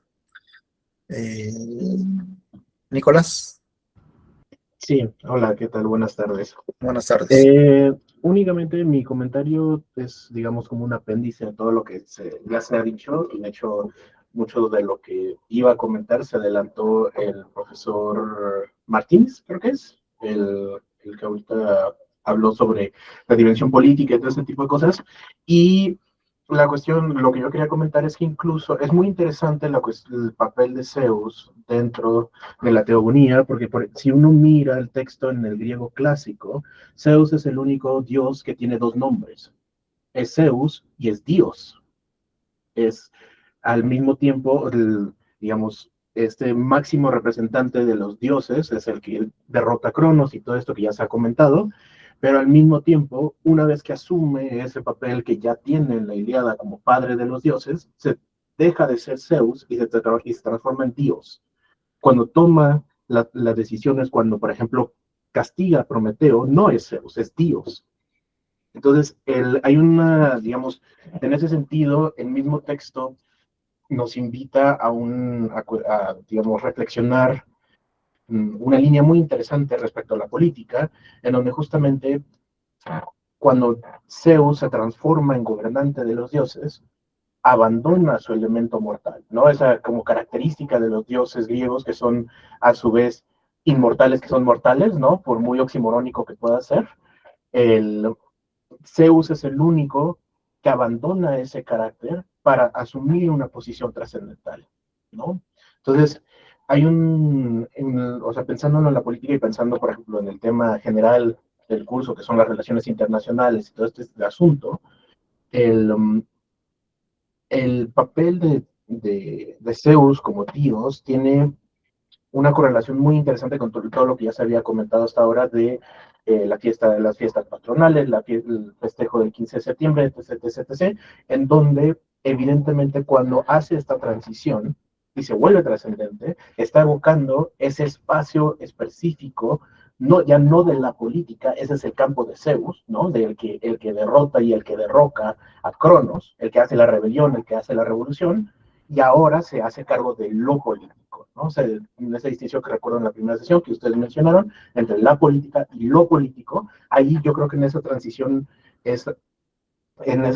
se puede ver, y eso es como uno de los hilos conductores que todavía, pues hasta prácticamente hasta el día de hoy, obviamente siguiendo una genealogía muy distinta, sigue perdurando y todavía se está discutiendo, ¿no? Esa diferencia entre en qué momento la política transiciona a lo político y viceversa.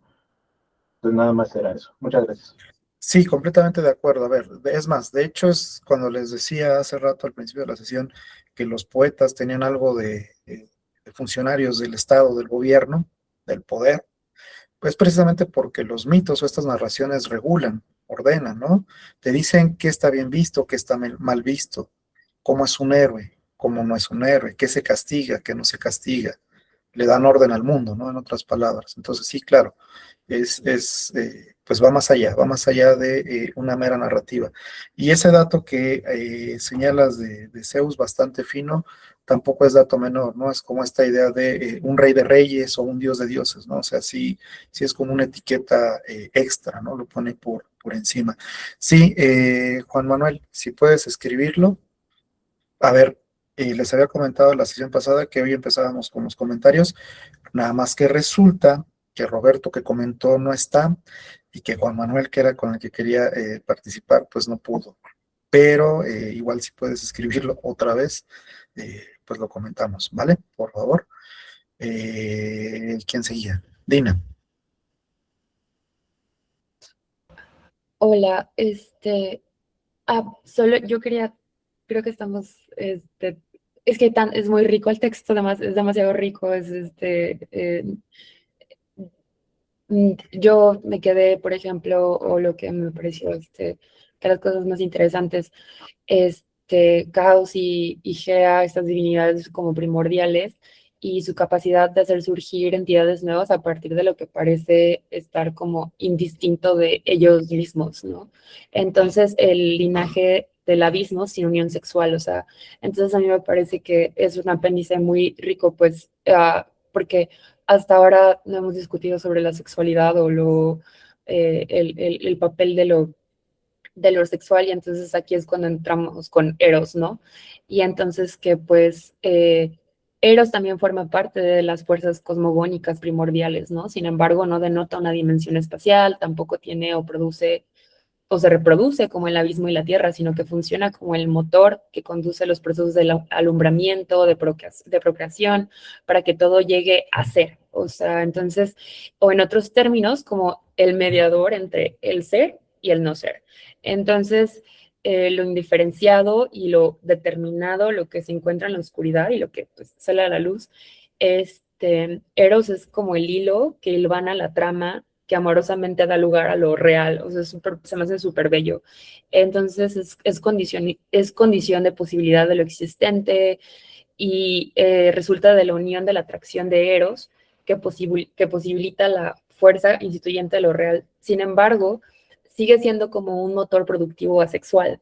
Entonces, y aquí cambia cuando comienza la teogonía propiamente dicha y los dioses vienen a ser por medio de la unión sexual entre ellos y donde sí ya se establece una distinción entre los seres a nivel ontológico y a nivel genérico, ¿no? Entonces, el componente sexual se incorpora con la aparición de la escena de Afrodita, ¿no? Quien introduce la seducción, el deseo, el encanto por la belleza que tensiona la relación entre dos sujetos o dos entidades, y entonces a mí me parece que es como primordial, como un punto de inflexión en donde las mujeres toman, o sea, o sea, aparecemos los humanos como seres sexuados, ¿no? O sea, entonces, y aquí ya hay una, entre el género y no género, ¿no? Entonces ya empieza un punto de inflexión, y el binarismo de ese mismo género, ¿no? Y en la misma teogonía, ¿no? Y con la aparición de Afrodita, la unión de Gea y Urano, producida antes del nacimiento de Afrodita, obedece a una especie de deseo en estado natural, o sea, deseo cósmico, ciego, no sé, Perman. Y entonces Eros en su versión primitiva está disociado de la sexualidad, de la seducción, y después es un encuentro erótico, ¿no?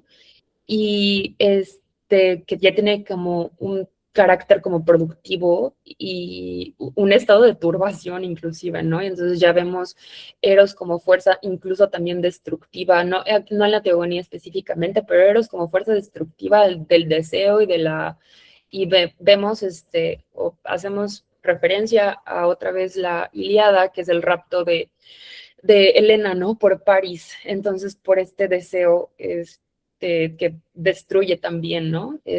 Y a mí se me hace pues como que muy, primero romántico y después como que se torna esta cosa como súper, no sé, como muy maligna.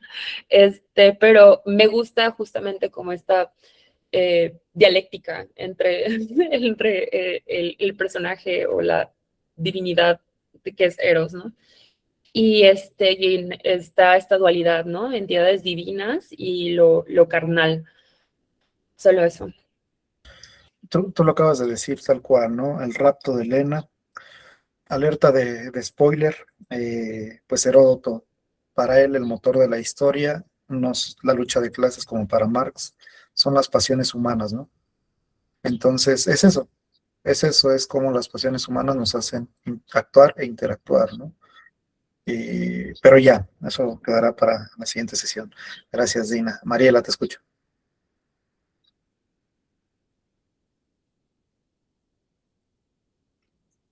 Mariela, ¿te fuiste?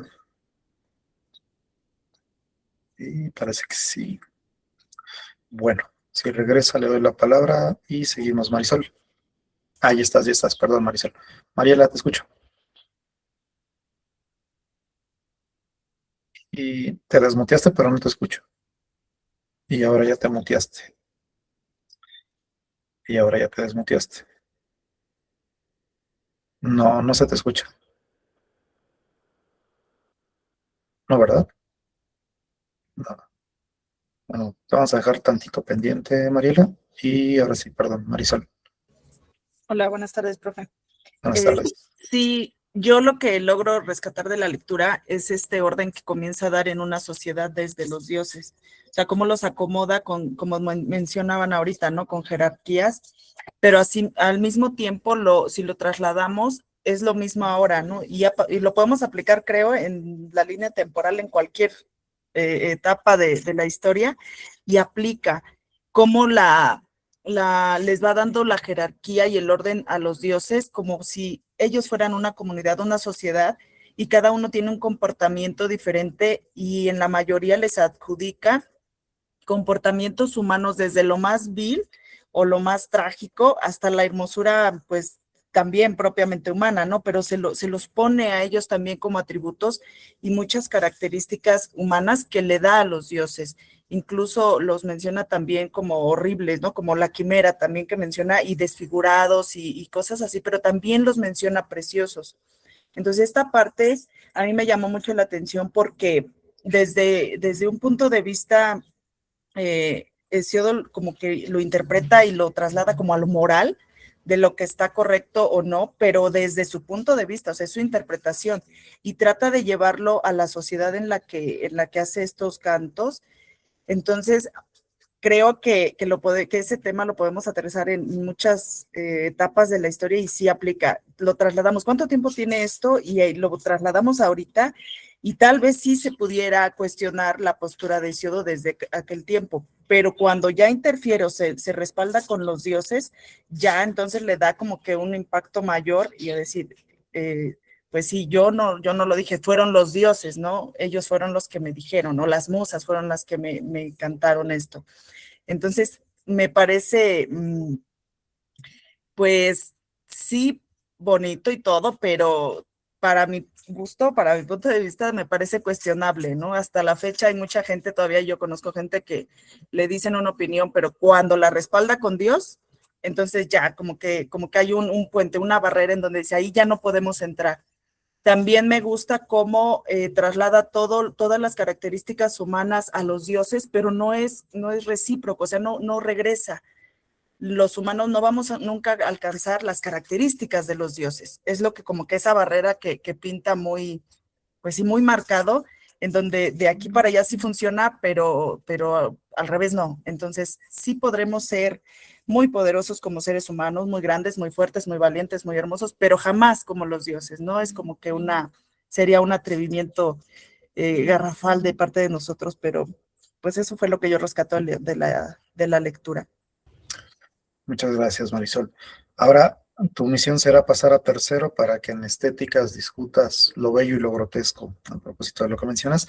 Yo no creo en las leyes históricas, pero tampoco creo en las coincidencias, ¿no? Y no todo lo que aparece de una u otra forma similar puede ser mera coincidencia, ¿no? Ahí sí te lo tendría que conceder.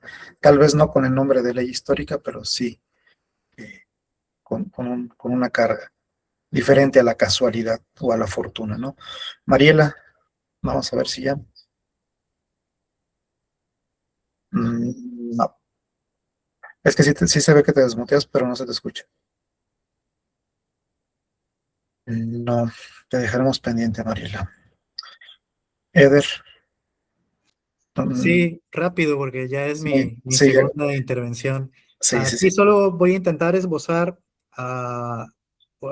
una respuesta a la pregunta de por qué recurrir o qué sentido tiene recurrir al panteón y si eso podría hacerse en nuestros días, ¿no? Es decir, ¿cuál es la relevancia de apelar a la genealogía y si eso se puede hacer en nuestros días? Y trasladándolo a lo que nosotros vimos, a lo que se comentó sobre el ejemplo de cuando vamos a la Plaza del Zócalo, al grito de independencia, o incluso también se puede ver cuando en las escuelas primarias, secundarias, qué sé yo, se hacen los homenajes, los actos cívicos cada lunes, ¿no? Y también ahora en lo que pasa en Medio Oriente con el conflicto armado que parece ser que se trata de demostrar cuánto poder hay. En una parte parece ser que es un poder simbólico y otra un poder efectivo de cuántos tanques, cuántos misiles hipersónicos, supersónicos, cuántos aviones se tienen, ¿no? Entonces, está por primera parte, que parece ser en nuestro mundo contemporáneo, la forma de legitimar poder es mostrándolo, mostrar poder, ya sea poder simbólico o poder fáctico bélico. Pero para el mundo, el universo de Hesíodo, la legitimación de poder se da a través del derecho divino.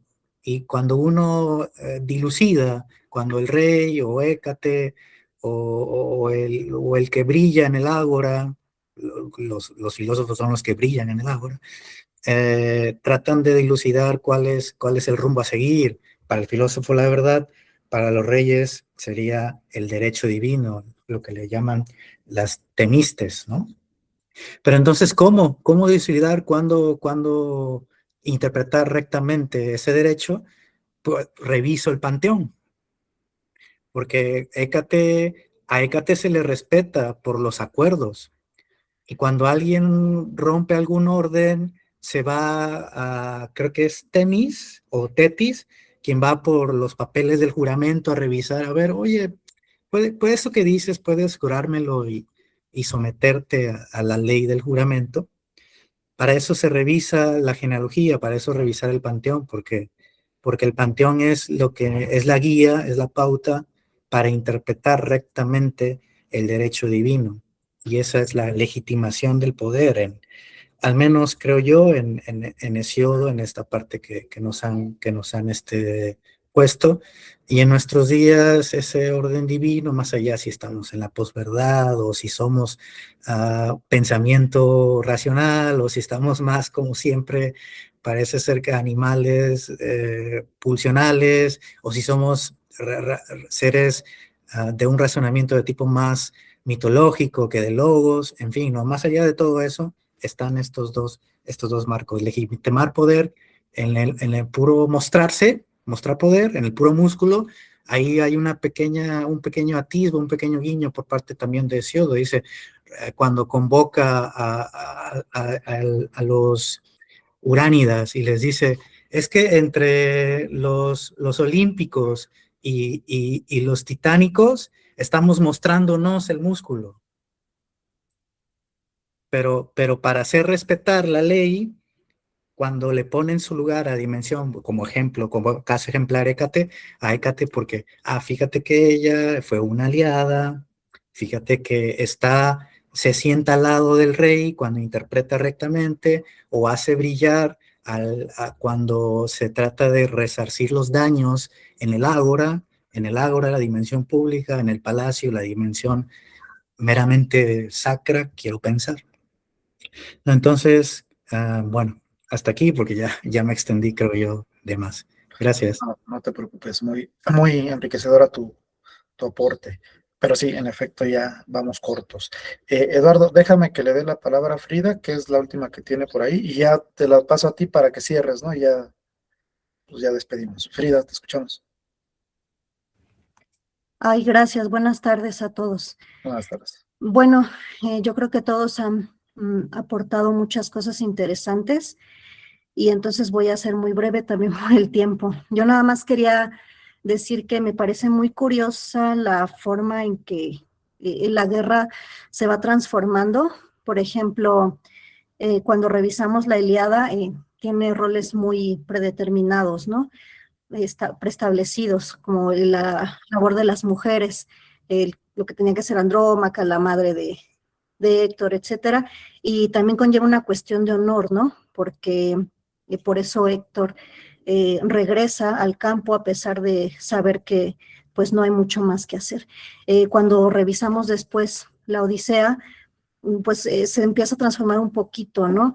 Porque ahora ya no es efectivamente un combate cuerpo a cuerpo, sino que la estrategia tiene mucho que ver como lo que tienen que hacer para poder salir, ¿no? Del conflicto que tienen con Polifemo. Entonces, más que fuerza contra fuerza, porque pues sí está desigual y tiene mucho que ver la forma de potenciar las posibilidades. Y bueno, ahorita analizando la teogonía, nuevamente la guerra es ahora, bueno, por medio de la violencia vamos a tener este acceso al poder, ¿no? Porque desde el inicio hay un conflicto, entonces hay un sometimiento de los titanes y hay este arrebatamiento de poder, o también lo vemos cuando en la castración, ¿no? Entonces, para poder tener acceso al poder hay que ejercer violencia. Y después, ¿no? Con todos estos conflictos continúa, y bueno, cuando Zeus también ya está en la cima, la violencia no es algo que se elimina, es algo que ahora se administra, ¿no? Que va a permitir la continuación en el poder también. Y bueno, ya no me quiero extender mucho, también me parece importante destacar cómo la tecnología también tiene mucho que ver, ¿no? Por ejemplo, el uso del rayo por parte de Zeus como una cuestión de ventaja. Y rápidamente, como veo que todos tratan de empalmarlo con lo que nos permea ahora, a la fecha, ¿no? Estos ejercicios, estos despliegues de poder violentos para seguir conservando el poder, ¿no? El poder no es solo una representación, pensaríamos que lo tiene el Estado, pero, por ejemplo, como hace unas semanas con la captura del personaje el Mencho, las calles, ¿no? Fueron tomadas, varios estados, por estos despliegues de poder, estos que quema de autobuses, cierre de fronteras entre estados, y entonces, bueno, o sea, aparentemente el poder político lo tiene el Estado, pero pues vemos que no, ¿no? Sigue todavía permeando mucho también el uso de estas tecnologías, porque pues estos personajes, estos narcos, tienen muchas veces mejor armamento, ¿no? Que pudiera tener el Estado. Y ya nada más, ya no me extiendo, gracias. No, gracias a ti, Frida. Yo ahí solo tendría un poco de cuidado con la palabra de tecnología, pero en lo general la idea pues sí, es más. De hecho, eso me hizo eco con el comentario que dejó Roberto en el foro, que decía que difícilmente el poder puede ostentarse de una manera pacífica, ¿no? Difícilmente. Entonces, y sí, tal cual, pues precisamente esas son los ejes conceptuales del seminario, ¿no? El orden, pero también el poder, pero también la guerra, ¿no? O sea, como esta triada a la cual podríamos quitar o sumar, pero da, y da bastante. Pues ya vamos a cerrar la sesión. Estoy leyendo tus intervenciones, Juan, pero están largas, entonces dame chance para reflexionarlas. No sé si alguno de mis colegas tuvo tiempo de revisarlas y comentar algo ahorita, pero si no, te aseguro, ahora sí, palabra de explorador, que en la siguiente empezamos contigo, así sea sin ti. Aunque no estés o no puedas hablar, pues ya empezamos con las participaciones, ¿no? Eduardo. Pues ya nada más para ir cerrando, recuperar algunos de los elementos que se han ido desarrollando como manera de cierre. Coincido en esto, ¿no? Que yo también creo que no hay leyes históricas, pero creo que lo que nos enseña la teogonía es que hay un patrón, ¿no? Patrón, y entonces son tendencias similares en condiciones radicalmente distintas. Y entonces lo que estamos viendo es que estas condiciones similares son esta lucha entre un poder constituido, uno que se busca constituir, ¿no? El poder que ya está constituido teme ser desplazado y entonces va generando esta violencia que es la constante, ¿no? Pero en contextos radicalmente distintos, porque en la primera generación de dioses vamos a ver unas características, en la segunda hay otras características, como bien mencionaban ahora, en la tercera parece que se domestica un poco esa violencia, ¿no? Se instrumentaliza para perpetuar un poder más largo, etcétera, pero al final de cuentas es este patrón, ¿no? Lo que nos nos hace o que nos enseña, ¿no? Este texto, al final de cuentas, por ejemplo, es cómo a través de la historia han existido estos órdenes y cómo hay momentos que se van rompiendo, pero este orden busca que no sea roto, ¿no? Y entonces genera violencia para no romperse, y estamos viendo hoy en día esto con lo que estamos viendo con Estados Unidos, lo que está pasando en Irán, lo que está pasando en Medio Oriente, etcétera. Un orden que se creó luego de la Segunda Guerra Mundial, ¿no? Que se come a sus hijos prácticamente, ¿no? Porque estos potencias emergentes que estamos viendo, los BRICS, por ejemplo, Rusia, China, India, que nacen de este mismo orden, el orden no quiere que nazcan, ¿no? Los intenta comer, y entonces esto va generando las tensiones que podemos ver este caos sistémico, algunos lo llaman, ¿no? En este momento, y eventualmente, si estamos en un periodo de caos sistémico, engendrará un nuevo orden, quieran los viejos órdenes o no, ¿no? Entonces, leer a Hesiodo hoy creo que es más pertinente que nunca, aunque el texto tenga 28 siglos de existencia. Y bueno, pues nada más con eso yo cerraría, y creo que Misael nos va a dar una última indicación sobre la próxima lectura. Y pues bueno, muchas gracias a todos, y nos estaremos viendo la próxima sesión. Gracias a ti, Eduardo. De hecho, te viste noble, ¿no? Porque yo siempre les digo que cómo es posible que en espacios tan distantes y tiempos también tan lejanos haya similitudes tan marcadas, ¿no? Como una diosa lluvia, un dios sol, un dios viento, un dios lo que quieran, ¿no? Por eso les decía hace rato, no creo tanto en las coincidencias. Bueno, ya de manera general, nos vemos el próximo viernes 24 de abril, en un mes prácticamente. La lectura programada para esa sesión va a ser Heródoto. Después de comentarlo con los colegas, decidimos pasar de 3 a un libro, porque están pesados, los libros de Heródoto están pesados. Entonces tienen la Semana Santa, en lugar de andar viendo los 10 mandamientos o Ben-Hur, pónganse a leer Heródoto, y pues los vemos con mucho gusto por acá, pues en un mes, ¿no? Dina, me parece que quieres agregar algo. Sí, solo aquí de administrativo, Dale. quien haya puesto su nombre en el chat, para pasarle de lista, por favor lo pueden poner. Solo me faltan unas 8 personas, tal vez, no contando a los profesores ni a mí, pero solo eso.